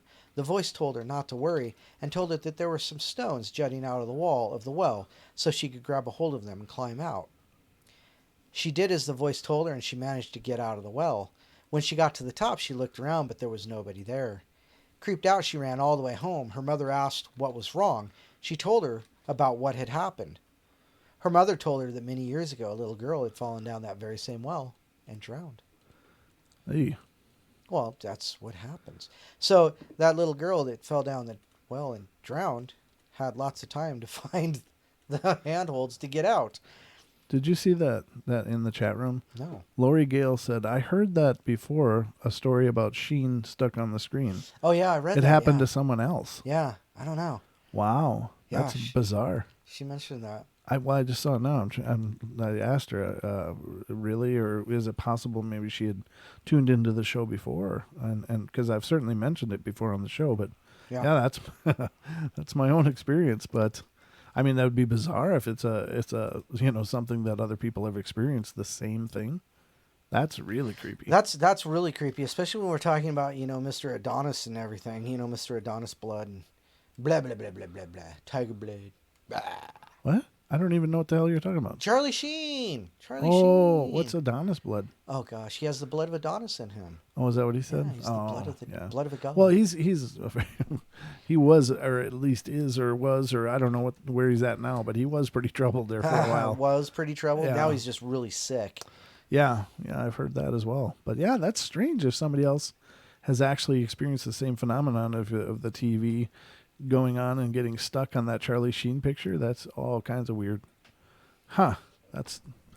It made me stop. Yeah. Ian in the chat room says been trying to reach you. I don't know if he's talking to me though. Oh, maybe not. No, I think he's maybe talking to D. I know they were trying to get in touch with each other. All right, well, just remember though, you can't call us on Wednesday nights. Don't call in here on trying to get a hold of us. I don't know, Ian. Are you talking to me or are you referring to calling someone else? What is that remark about? Let me know in the chat, or let Don know and he'll let me know. Because I'm going to do some reading. Because it's what I do. It's what I do. This happened to my mom. When we were kids, my mom drove a school bus to make more money for the family. One night she has a dream she's driving on her regular route down a long, quiet side road on a full day. She watches all of the kids get on the bus and counts each kid getting on, I think is what they meant. She's very efficient with those sort of motherly things. Once she's sure all the kids are on the bus, she puts the bus in drive and starts to pull away. She realizes immediately that a little girl she watched get on the bus was underneath the bus, and the back tire just crushed her skull. Oh, God. That's horrid. This woke my mom up in a cold sweat, as the dream was so vivid. Wow. Needless to say, the next day on her route, she was on edge, still shaken from the dream. Everything seems to be playing out the same as the dream. She said a car that she saw drive down this side road in her dream. She said a car that she saw drive down this side road in her dream that no one ever really drives down normally was there, and the kids were all dressed the same. Ooh. Absolutely terrified at this point, my mom's adamantly watching each kid as they get onto the bus. She watches as each of them get on, one by one, but being nervous, my mom hesitates to drive away and looks into the side mirror at the back tire just to be extra safe. Just as she us about to shake it all off and drive away, lo and behold, the little girl comes crawling out from under the bus and turns around back to the door, knocking to get in the bus. Oh. Stunned, my mother opened the door and immediately asked the girl why in the world she had been under the bus. Apparently, the little girl started to get on the bus, but realized she dropped her pencil under the bus and went back to get it. Jesus. After yelling at the girl for crawling underneath the vehicle, my mother finished the route totally on edge. She still credits God for giving her a premonition to save that girl. I just think the whole story is creepy as hell. That's nuts. Okay, that is just nuts. That's way nuts. But oh my God, thank God. Thank God she had that dream. Yeah, no doubt. Oof. Could you imagine living with that? Oh God, I know I couldn't. That'd be just certainly disturbing. Yeah, I'd live the rest of my life in a bottle, I think, after that. Yeah. That'd be horrid to carry that kind of weight. Ooh, thank God. I credit God for that too then. Nice job. Phew. All right. I believe with everything in me that my parents' house is haunted. We're not religious or anything, but we believe enough not to screw with that kind of stuff. First off, my mom has this pretty big collection of living dead dolls. Living dead dolls? Scary masks, horror posters, and stuff in the living room, so we don't spook easily. While I lived there, my sister and I shared a room. Every now and then, around 3 a.m., we would hear a knocking or the sounds of someone shoveling outside our window. My sister is not a believer, but she heard it too. Every time we heard it, my dad would check outside. He never saw anything. When I was about 16 or 17, I was in my room on the top bunk of our bed with my hair dangling over the ladder. Out of nowhere, my hair was pulled and flung over my face like someone grabbed it and tossed it over me. I was alone in the room, all the doors and windows shut and the air off. My bed was arranged so that when I opened my eyes, I could see into the hall and into my parents' room at the other end. We all slept with the doors open. I would sometimes wake and see a figure of a tall man standing over my dad. My mom frequently wakes to the same man. My dad and brother like to pull pranks and jokes, and frequently, while using the bathroom, they'll pound on the door to scare us. I was using the bathroom and someone pounded on the door, and I brushed it off thinking it was them. When I tried to leave the bathroom, I couldn't get out. It was like someone was holding onto the doorknob. I shouted for my brother to knock it off, but I still couldn't get out. Usually by now I'd hear giggling from my brother or dad, but I didn't hear anything. The door suddenly gave so fast I almost fell, and no one was home. About a year ago, my sister was in my parents' room watching TV. Their room is the most creepy. You never feel alone in that room. There's a bathroom attached to their room, and the door was open. Out of nowhere, the sink turns on full blast, and my sister noped the hell out of there. When my dad went to check it, it was off. over the years, we had a lot of pets, and they always bark in one corner of the house in my old room. We're the first people to live here. In fact, my parents helped build it. And that's that for that story. So those Living Dead dolls, there's actually a line of dolls called Living Dead dolls. Are you serious? Yeah, and there's a pinhead doll. I gotta have it. Are you serious? Yeah. I gotta Google this now. Hold on. It's in the chat room. Just click. I know, but I can actually put it on the screen because we're in YouTube. Oh, that's true. Yeah. Yes. So, Living Dead dolls. Okay, so I'm gonna drag this over. That's right. And I can put it on screen. Oh, nice. It just went all funky on me. Let me do this. Oh, you got it. Yeah. And then we'll do this. Ta-da! Living Dead dolls, ladies and gentlemen. Now you just passed the pinhead doll. This one? Oh, there it is. Yeah. Yeah. Oh God. Look at that. There you go, ladies and gentlemen. For every doll lover out there, there's Living Dead dolls. They are kind of cool, though. I got to admit. Yeah, that is. Nice. Look at this one, The Exorcist. Oh, nice. Blair. Nice. You too, ladies and gentlemen, could have your own Exorcist Living Dead doll. I got to get some. I'm they are gonna really have cool. to. See, I've awoken the macabre in you, haven't I? Well, no, I have. Well, Look at this one. What are those? Images, Living Dead. It's okay. It just says Living Dead dolls. Huh. That's crazy. But the it doll can go. This one? I can burn that in effigy. I'll be okay. Pennywise, yes. Pennywise. Yeah, Pennywise. There it is. Very cool, ladies and gentlemen. You too could have your own. Look at those. Those are all kinds of wrong. Those are awesome. Oh, they are. But I love them. Don't get me wrong. Those are awesome. But just think of a kid playing with that. These are definitely not for children. Freddy Beetlejuice. Krueger. Oh, Freddy Krueger. No, Freddy Krueger. No, Beetlejuice. No, Freddy Krueger. Yeah, but look, Beetlejuice. Yeah, that's Beetlejuice. But I mean Freddy Krueger right there. I love the Beetlejuice one. I like Freddy Krueger. Okay. There's Freddy. There it is. Yeah. But look at that Beetlejuice. Oh, jeez. Look at his arms. Yeah, No, he's got the good arms on there. Yep. There you have it, That's ladies and awesome. gentlemen. Oh, the Harley Quinn. Harley Quinn. That's not. Yeah, there's a whole. Living Dead dolls, ladies and gentlemen. You heard it on the Paranormal Portal. Those are really cool. There you go. Oh, there's a good close up of the pinhead. No, we're not. We don't. I don't. I said it's a good close up. Yeah, no. There. What? Abake is talking about his Melissa doll. Oh, yeah, but his is really, really haunted. These are just pretend Yeah. creepy. Yours is really creepy. Ooh, that one's cool. That is pretty cool. I like that one. Yeah, look at this one. I could sculpt out something like this, though. Yeah. Could totally do it. Yeah, that's cool. Yeah. Well, there you have it, ladies and gentlemen. I didn't know these existed. It's a little different Beetlejuice version. That's pretty cool, too. Awesome. So, yeah, I didn't even know those existed until now. I love this, that we can show things. I love doing these YouTube streams because you can share things visually. And so there you have it. There you have it. All right. So you got some left? Let's see here. I got some more stories to read, but I just want to give you an opportunity. Oh, sure. Excuse me. Well, let's see. Oh, a near-death experience.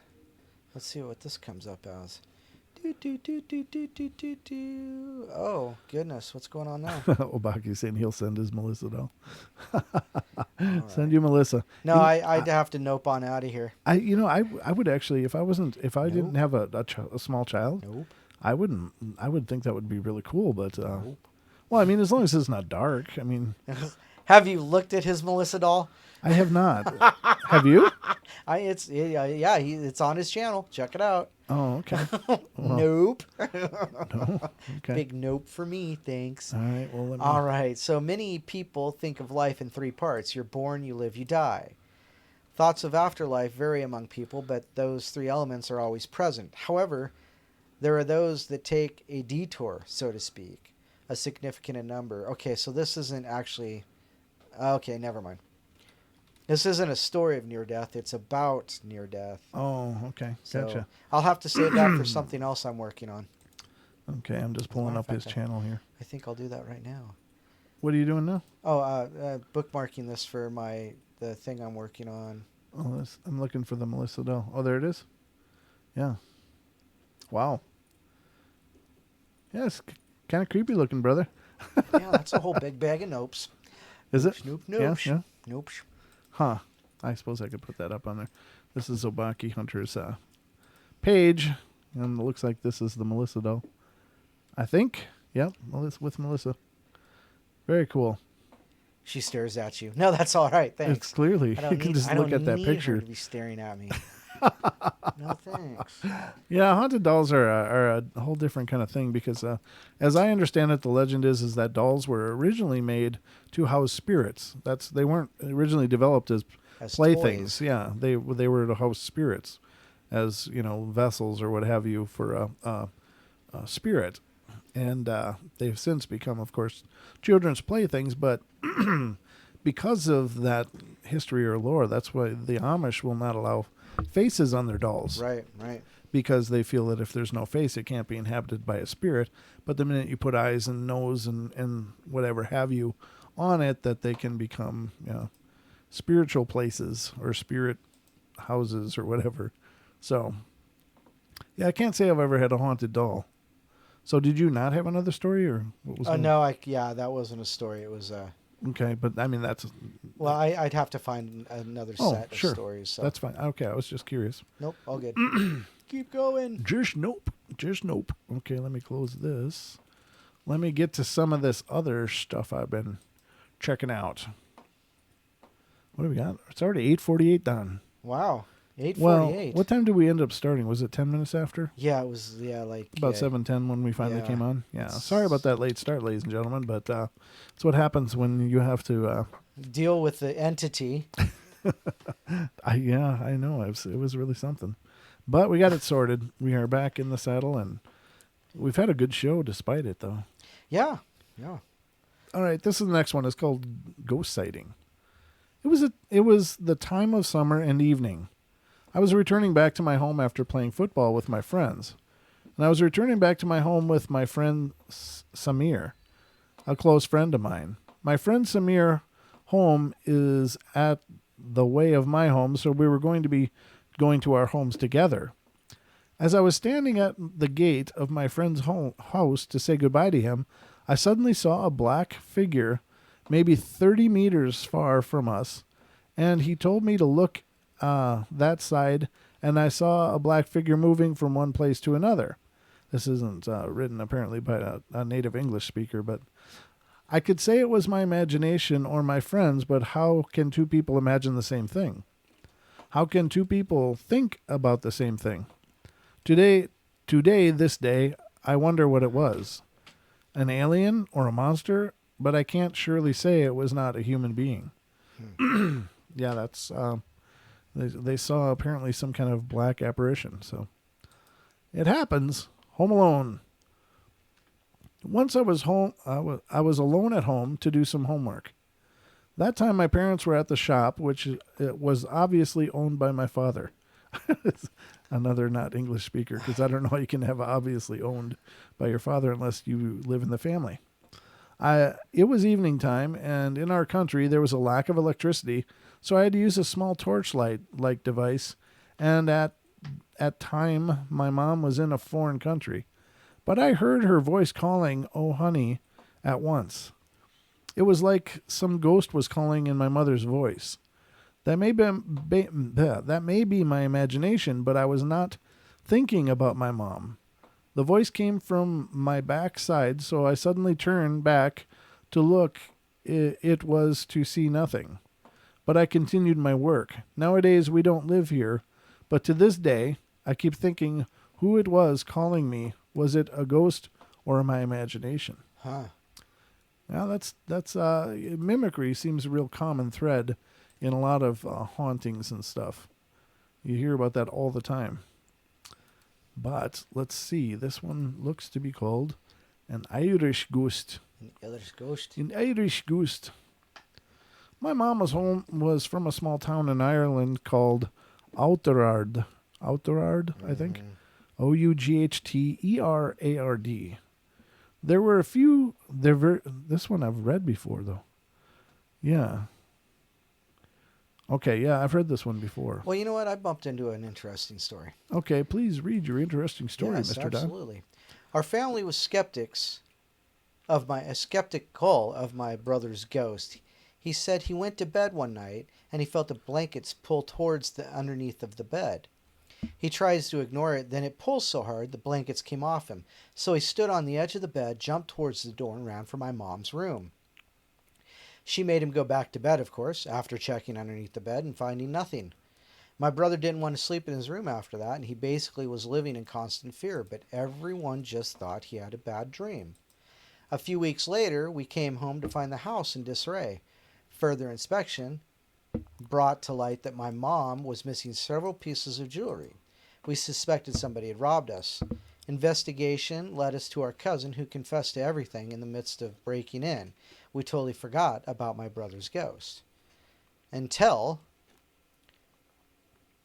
my DOS was talking to our thief cousin, until my dad was talking to our thief cousin, and he told my dad he meant to rob us a few weeks earlier. He was in the house when we came home, and he hid under my brother's bed. He figured the only way to get the kid out of the room was to scare him by pulling his blankets out.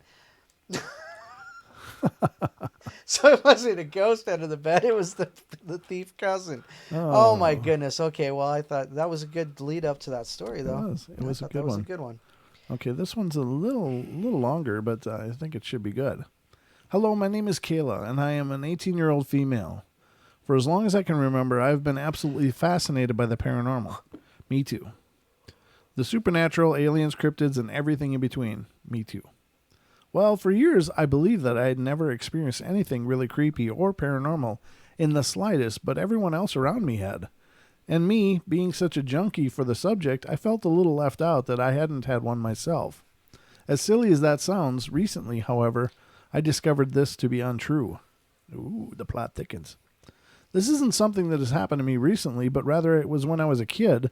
I had brushed it off as a really vivid dream, but my mom has recently revealed to me that it actually happened. So let's get started with my paranormal encounter. I was maybe 4 or 5 years old at the time, and me and my family had recently moved to a trailer park in Georgia. In the trailer park, I had a bedroom, but I didn't have a bed at the time because I slept with my mom at the time, whether I had a bed or not. So the room was more of a playroom, filled with boxes of my toys. Amongst my array of toys, I had a decent collection of babies and Bratz dolls. One of these dolls, however, was different from the others. It wasn't like my other babies because this doll, you could move all of its joints. You could move it at the wrists, elbows, shoulders, neck, waist, hips, knees, and ankles. That's pretty thorough explanation. Very articulate. Yeah. I have no memory of how I obtained this Barbie. I just owned it. I never liked playing with my toys by myself because I always felt uneasy, but I never knew why. It wasn't like I felt I was being watched, but I just had an uneasy feeling that I always pushed away from my mind. One day, like any other, I was on the floor of my room playing with my dolls when all of a sudden the uneasy feeling washed over me and I found myself staring at the Barbie in my hand, the one I described before. I had for some reason turned the doll's head all the way around so that it was faced away from me. I didn't know why.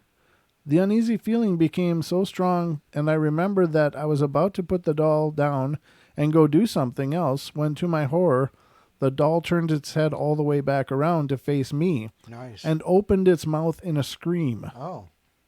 Wow. Of course, I screamed and threw the doll down and ran to my mom screaming and crying. For days, I was scared to enter my room to play with my toys, but eventually I did, and it was as if nothing had ever happened, but the uneasy feeling I got when playing with those dolls never left. I never had another encounter like that, and that is why I chalked it up to just being a dream after all these years. A few days ago, I remembered this experience and asked my mom about it. She confirmed my worst fear when she said that I had indeed ran to her crying one day, saying that my doll had moved. Wow. We moved to Tennessee years later, and we live where we live now. And we were in the Nashville flood of 2010, and I lost all my old toys. With what I know now, I am so glad that I lost that doll because who knows what could have happened if I ever picked it up again. Crazy. I know that I know what happened seems far-fetched, but I promise this is 100% true and fuels my fear of dolls to this day. Okay, you know what? I'm going to blame this on Abaku. What's that? Abake, because he brought up his doll again. Gosh, now we're reading stories about dolls. See, he's paranormally shifting. He's meant to be somewhere near us, somewhere apparently. You know, in some way, he's supposed to be here, haunting me with his doll. Well, you're the one that wants those other. What were those called? Well, yeah, but those aren't haunted dolls. Those are just. Well, they look haunted. But porcelain dolls with the crux and the crazing. It's called crazing, as a matter of fact. Crazing? Yeah, when they get those fine lines. Because they look like crazens? Well, they look crazy when they get crazed. Okay. But anyhow, those are scary. Like and clowns. And clowns. Me and Ken don't like clowns. So seriously, that clowns freak you out, huh? Clowns suck. All right. Clowns suck. This story is 100%, and I'm look for some advice on what I saw that night. Please help. For some background on me, I'm a 25-year-old male from the UK. I have a girlfriend and a son. This story takes place 2 years ago in Spain, and I still think about it today. At the time, I didn't know anything about sleep paralysis. It happened between 4 to 6 a.m. Spanish time. I was asleep and then suddenly wide awake. No idea what caused it, but I could see my hotel room, my girlfriend, and I fell to sleep with the TV on, and it had gone to a blue screen. It did that after it had been left running for a few hours. Hotel's way of saving money, I guess. Anyway, when I woke up, I felt like there was something wrong with the room. I looked around the room, and the strange blue glow from the TV giving some light to the pitch black room. As I looked towards the cupboard, I could see what looked like a girl with long black hair covering her face. She never moved or spoke, but it was more than enough to freak me out. The strange thing is, I could move. I remember turning my head to the side to see my girlfriend still soundly asleep, my son fast asleep, the turning back and seeing this thing still standing there. This lasted for about 5 minutes until I finally got the courage to reach over and turn on the light, and just like that, it was gone. I went to the bathroom, but had a very uneasy feeling for the rest of the holiday, which only got worse at night. What I find strange about the whole thing is that I had never experienced sleep paralysis before. Plus, if it was sleep paralysis, why could I move? Yeah. And I never felt the choking feeling like a lot of people say that they feel during these episodes. Thanks for any advice on what happened. Well, I don't think it was sleep paralysis. Yeah. Maybe we're just freaked out. I don't know. Hard to say for sure, but very strange. I don't know. Some of these are.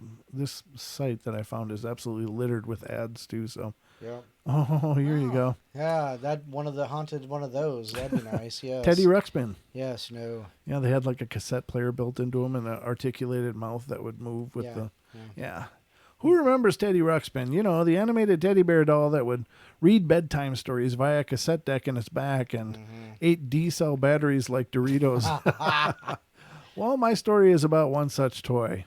If you ask people from the 1980s about him, you'll get mixed emotions. Some adored him, while others loathed him, calling him creepy. Me, I got to experience TR in both lights.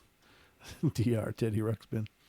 I was 6, and all that I wanted for Christmas was that bear. Unfortunately, he was a popular buy, and my mom missed out on his purchase, and I ended up with a remote-controlled car and a demeanor that screamed disappointment. That's awesome. Good writing. I know how that goes. Mom tried to get him for my birthday, but my day of uterine liberation falls 13 days after Christmas, and he was still a hot commodity. Day of uterine liberation. Wow, what a grateful child. It wasn't until the weekend before Valentine's Day when my luck would change. My babysitter had broken up with her boyfriend, and she began to get rid of all the things he'd purchased for her. She let my mom in on the fact that she had a Ruxpin and ended up just giving it to her. My eyes lit up like a proverbial Christmas tree when I saw that bear sitting on the couch when I came home from school. He went everywhere with me, did everything with me, and was without question my favorite toy. And then it happened. Uh-oh. My mother was working on polishing some old furniture in the garage, and she left for a short period of time, only to come home to an inferno. The fire burned the garage to the foundation and took the kitchen and back bedroom with it. As far as I knew, my beloved toy was now incinerated, was in the now incinerated gremlin parked in the decimated parking bay. My 6-year-old heart sunk because not only had I lost my favorite toy, I'd lost my home. The culprit was faulty wiring in the light hanging just over the counter my mother rested the polish-soaked rags upon. Oh. The bulb popped and set the rags ablaze. Fast forward 7 years, and I was 13, and my grandmother was having an attic sale. I was helping move things up to the front yard when my uncle lugged a heavy metal military-style footlocker down the attic steps. He lost his grip, and it careened downward, crashing hard upon landing. Thankfully, nobody was hurt. That thing weighed over 100 pounds, and it would have been severely injured, if not killed somebody, if they were hit by it. My mom came in to inspect the commotion, and her jaw dropped when she saw the trunk. It had been in our garage at the time of the fire. She called me into the house. When I came in, she was holding my Teddy Ruxpin. He was virtually undamaged by the fire, as were the random mishmash of photo albums and He-Man toys in the chest. I turned him on and pressed play. He began to tell the story on the cassette tape. He still worked. Now I was 13 and long outgrown the need for a bedtime story, but the nostalgia was still there, and I still had purpose for him. Pranking. I rushed to my room and went through my tape collection, eventually settling on a heavy metal mix that featured Slayer's Raining Blood. Right on. Right on. There you go. I put the tape in and laughed gleefully as his eye and mouth moved to the scary-sounding music. I took Teddy and stuck him in my little brother's pile of stuffed animals, pressed play, and called him into his room. He saw the talking and screaming bear, and ran out of the room completely freaked out. Feeling satisfied, I popped the tape out and stuck him in my room on my dresser. That night, I'm trying to get to sleep, and I hear what can only describe as a whisper-like low growl. I shot up in bed and looked over in the direction of the toy, only to see that it had changed positions and was now facing my bed. Its mouth and eyes were moving, and the noise was coming from it, despite having no tape inside the player. I pulled my Swiss Army knife from my nightstand and proceeded to pop open the battery bay in order to remove those Duracells. I was met with abject horror instead.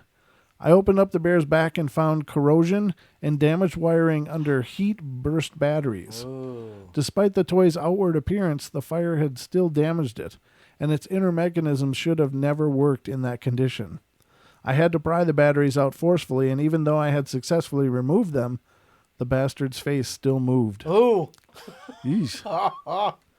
The noise it made grew louder, and I just said screw it. Nostalgia be damned. I opened my bedroom window and tossed it into the trash can just outside.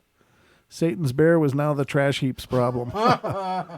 Now I know many of you will call BS on this, but honestly, I remember this as if it were yesterday, and it's 23 years later. Think what you will, but I can assure you this did happen to me. The only reason I tell this story now is because a sudden resurgence of slightly reimagined 1980s toys have begun to hit the store shelves again. Guess which one just hit our Walmart? Guess which one my 4-year-old son wants in the worst way? I'm currently attempting to get him Legos. That's what you get for putting a Slayer tape in it. That's just asking to open a portal. Yeah, no kidding. Well, at least you didn't play 213.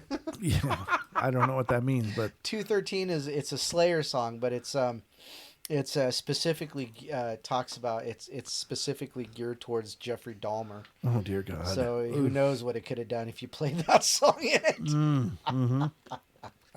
And don't forget, every year, ladies and gentlemen, you too can celebrate Uterine Liberation Day. Yes, absolutely. That's good. On whichever day you were liberated from your uterine prison. The womb with no view. And that was actually good. Thank you. I'm surprised. No, I'm just kidding. Shocking. Dawn got one in that was good. No. Uterine liberation, though. Wow. Guy's a good writer. I liked reading good. that one. That was Yeah. fun. Wow, yeah, but Slayer tape. As a matter of fact, Lady Death was just talking about how she missed her chance of putting a Megadeth tape in it. So, Oh. so She had a Teddy Ruxpin? yeah, she had one, and she said she wanted to put. She never got a chance to do it though, but it's just coincidence. She was just mentioning that, and then all of a sudden the Slayer tape popped up. That was awesome. Great minds, huh, lady? Oh, jeez. That's hilarious. Yeah, it's pretty creative use. Oh my God, this one's a little. It's like one big block That's of one text. paragraph. One huge block. That'll be fun to read. Yeah. Wow. Let me scrub my eyeballs first. Got just a couple more stories, I think, tonight. What do you think, Don? Sure. Yeah. It's we're after 9, so we've been on for 2 hours now. Almost. It's 9:07. We actually so have we're 25 people actually actively watching right now. 25 people paying attention. That Let's is get out of awesome. here. Woo! But we only have 20 likes. Why is that? There's 5 people that haven't liked? Well, Oh. I don't know. I don't know how this works. People popped in and out. Yeah. So.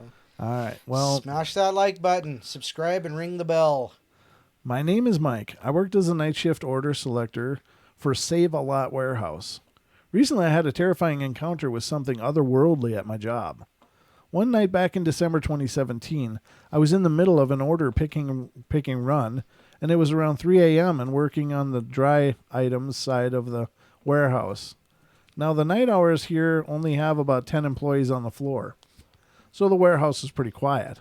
I was driving my battery-operated pallet jack, currently hauling 2 pallets of groceries cases. As I was finishing my picking cases in he spells aisle, I-L-E, aisle 12, I proceeded to round the corner to aisle 13. This was at the back of the warehouse and was dimly lit. Aisle 13. Well, that sounds a little foreboding.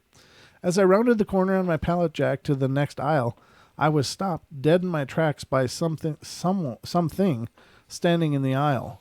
My heart felt like it had skipped 3 beats. I froze in place on my pallet jack and felt nothing but immense dread and hatred. There, standing in front of me, about 10 feet away, was this black hooded cloak. All I could see inside of its outline, staring right through my soul, was the most evil red eyes I've ever seen. Now, I've never been much of a believer in the supernatural, but seeing this thing completely changed the way I look at the world we know. There you have it. There's what I've always said. As I was standing off with this apparition, it said to me in a very deep, demonic voice, "Death and destruction will wreak havoc soon." Wow. Oh, jeez. I nearly threw up on the floor with tears streaming down my face while keeping my eyes closed as tightly as possible. I didn't want to believe what was happening. I then gathered the courage to reopen my eyes, and when I did, the apparition was gone, just like that. Shaken up badly and trying to hold back more tears, I rushed to the front of the warehouse where I met up with one of my coworkers, also a good friend. Let's call him Dave. He looked at me very puzzled and said sarcastically, "Geez, what happened, man? You look like you've seen a ghost." Laugh out loud. That made me pretty mad, but I told him everything that happened, and he seemed to somewhat believe my story, considering I'm a pretty big guy at 6 foot and 230 pounds. Not one who gets scared easily. Or throws up and cries on the floor. Yeah. Dave was the only person I told about this encounter until now. I ended up leaving work early because of my horrifying experience. I never seen it again, but what that demonic apparition said to me that night in the warehouse soon came true. 2 days later, it happened. My wife and daughter, who were on their way home from shopping in the late afternoon, were struck head-on in their car by a semi-truck whose driver suffered a heart attack at the wheel and lost control of the massive rig. Oh, wow. All 3 were pronounced dead on the scene. That's horrible. Of the accident. This horrific event nearly destroyed me as a person. I lost 2 people I loved dearly. I lost my house and barely kept my job, and if it weren't for my parents and other family members helping me through this tragic event, I don't think I would have ever revived from it. That just goes to show you never take your loved ones for granted, because you never know when the last time you will speak to them or the last time you'll see them alive. God, yeah, okay. It was a great story, but it sucks. Yeah, that's pretty and, harsh. And yeah, I'm I saw that coming as soon as as soon as you said my wife and child. Yeah. What would you do? I mean, how could I just. I think there are some events that just would fold you over as a person. Yeah. And damage you. And that would be one for me. It would be like, yeah, I don't know. I'd be an absolute scab of life after that. I mean, really, how do you function after that? I'm so amazed at some of the people that have lived through such horror and still rebuilt, and they're stronger people than I am. I just don't know how they could ever return to any kind of normalcy after that. Yeah, there is no normal after that. You have a new normal. Your paradigm totally changes. Yeah. Absolutely. So this is another. This one's a little longer, but he's actually got breaks in it, so it may be not as long as it looks. So this event took place when I was around 7 or 8 years old, and I'm 21 now. I'm from the southwest of Scotland and live in a medium-sized suburban town surrounded by lowland countryside and farms.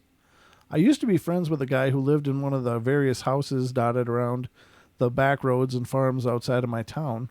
Let's call him Eddie. I would always go visit Eddie in his semi-isolated home and loved to play army men in the field beside his house. During one of those times playing in the field, we both saw something that neither of us had ever seen before or since. It was around 7 p.m. in late November when this happened. Eddie's parents didn't mind us playing in the dark so late, as we had done so countless times before and nothing had ever happened. Eddie and I were venturing off to a cluster of large boulders in the far corner of the field, and it was our base of operations, so to speak. We were just discussing our plan of attack for our little army men game. About 50 meters or so from the boulders, when Eddie said, "What is that light? You see it?" I was examining my toy rifle at the time and looked up and forward as Eddie got my attention. Then I saw the light as well. It was a pale blue, hazy glow that illuminated the boulders from the center. I looked at Eddie and he looked at me, and we silently agreed to pick up our pace to quickly investigate this bizarre light. You gotta love that spirit. That's awesome. As we get closer, I realized that this light was not from an electrical source, nor from a natural source. Then a figure came into shape, and it was the figure which the light seemed to be emanating from. Eddie told me to be quiet as a worried expression spread across his face. Perhaps he thought I was an intruder. We edged closer to the boulders, as details started appearing on the figure. Both Eddie and I could make out that he was a tall, very broad man whose upper body was draped in animal furs and hides. His lower half was covered by a boulder. Now, it must have been over 9 feet tall, Wow. as these boulders easily dwarfed Eddie's father, who was about 6'5". I began hyperventilating as I slowly began processing what we were gazing at, as something inhuman, yet had the shape of a man. It was facing away from us, and it must have heard me because a clicking sound started, like someone forcibly clicking their teeth in a very violent manner. The apparition slowly turned to face us as it loomed over the boulder, and we stopped dead in our tracks. The man did not have the head of a human, but instead had an oversized ram's skull resting on top the incredibly vascular neck. Huh. And the clicking was indeed someone teeth hitting against teeth, because as it was turning, its lower jaw was opening to a gape and then closing shut so hard fats, F-A-T-S, I think. Hard and fast. Oh, yeah, fast. Sorry, thanks. Hard and fast, I thought it would shatter. Despite its solid appearance, Eddie whispered in a panicked and frantic tone that the boulder behind it, I can see through it. I looked at him, looked at the spirit. I must have been some sort of spirit. Then I grabbed Eddie's arm, turned and bolted in the way we had came, making a dead sprint as fast as our young legs would move. We did not look back, as we had sated our curiosity plenty. Mm-hmm. As we made it to the safety of Eddie's house, I could see that he was pale as the noon, and his eyes were just as eyes, and his eyes were just as eyes. I think just as wide, maybe. He looked at me as if I was the same, and we did not talk about it at all. We didn't even try to ease our minds by playing his PlayStation. I left his house the next morning. When my mother came to pick me up, I hadn't spoken to him since the end of our first year in high school. Huh. I think about that encounter from time to time, and I tell myself it must have been our adolescents' minds projecting imaginations, but I highly doubt that now. Right. Wowzers. Wow, a goat, 9 foot tall, goat headed. Its teeth were gnashing together just spectacularly fast, huh? Yeah. You know, goats are weird little creatures to begin with. I'm scared of them until I put them in the freezer. Yeah, they're, you know. In my basement. Until they're on the grill. Until they're in the grill, yeah, exactly. I like them slow smoked, you know, you get that fat rendered out, because you got to get that fat off there. But okay, so this isn't the Food Network, but anyway. Sorry. Don's... It's just this, it's like a nice MLT. Okay. Well, thank you guys for watching and being a part of the show. We really appreciate it. And you guys have been amazing, and there's a lot of you, so that's really cool. Been a great night. We hope that you spread the word, let people know about the portal, and encourage them to come. I don't know if you're in any paranormal groups out there, but spread the word as you can. It's really exciting time for us as this grows and is taking shape into whatever it's going to become. But you guys have always been the core and the backbone of what we're doing. So thank you so much for all your kind support and encouragement. And for those of you that have submitted stories or called in when we're on the air, that's just fantastic. It just really means the world. And special thanks again. I don't know if I've had an opportunity. I guess I wouldn't have, but thank you to Ian's Magic Oak. I was on their show on Sunday for a bit, and they had a real nice conversation, and met he and Joel, and had a real nice time. So thank you guys for having me on your show. That was outstanding. And thank you again to Lucky, if you're out there listening, for having me on the Quantum Connections today. Had an amazing time. You guys are all wonderful. Love you all dearly. Thank you, Lady Death, D. Swagger, Ken, Lewis, Lori, all of you. I don't know. I'm just reading notes. Oh, Cindy was here too. Yeah, I saw her name pop up. Cindy, if you're still out there, I hope you're doing great. And looking at the names, see if I've missed anybody that's been talking. Renee. Oh, yeah. Renee, Getty Dory was here. Yeah. Oh, Dory, how you doing? Here. Yep. Yeah. Wonderful, Dory. Yeah. Good. Well, thanks for stopping in. Tanner, of course. Taz. Tanner hasn't been around for a long time, so it's good to see you pop up now, brother. Taz, good to see you. And Ghost, of course, Obaki Hunter. It's great to see you, and I'll be talking to you very soon. Yeah, that'll be fun. And Lori, did I ever see Lori? No. Lori, thank you for finding us. I don't remember seeing you before, but all you guys have made this an amazing show, an amazing experience. And Agent, what? There was another one. Agent. I gotta find that name because it was kind of interesting. Agent. Yeah. There's another. She was a first-time listener. Oh, wonderful. Agent Sweetheart, I think it was. Agent Sweetheart, awesome.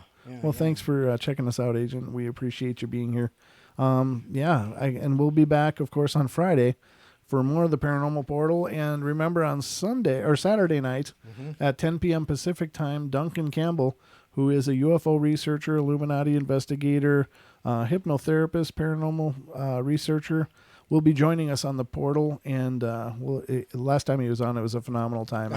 Great discussion. So we'll be looking forward to that. And please don't miss it, because it was really one of our most popular episodes. So hopefully you guys will be tuning in for that, and we will be back, as I said, Friday night, Saturday night. And make sure if you have a paranormal story or account of your own, you email us at paranormalportalradio@gmail.com. Yeah, that's the name of it.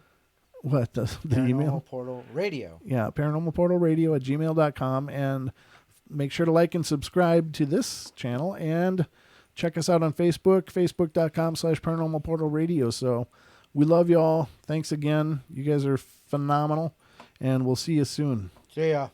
Have a good night. Bye.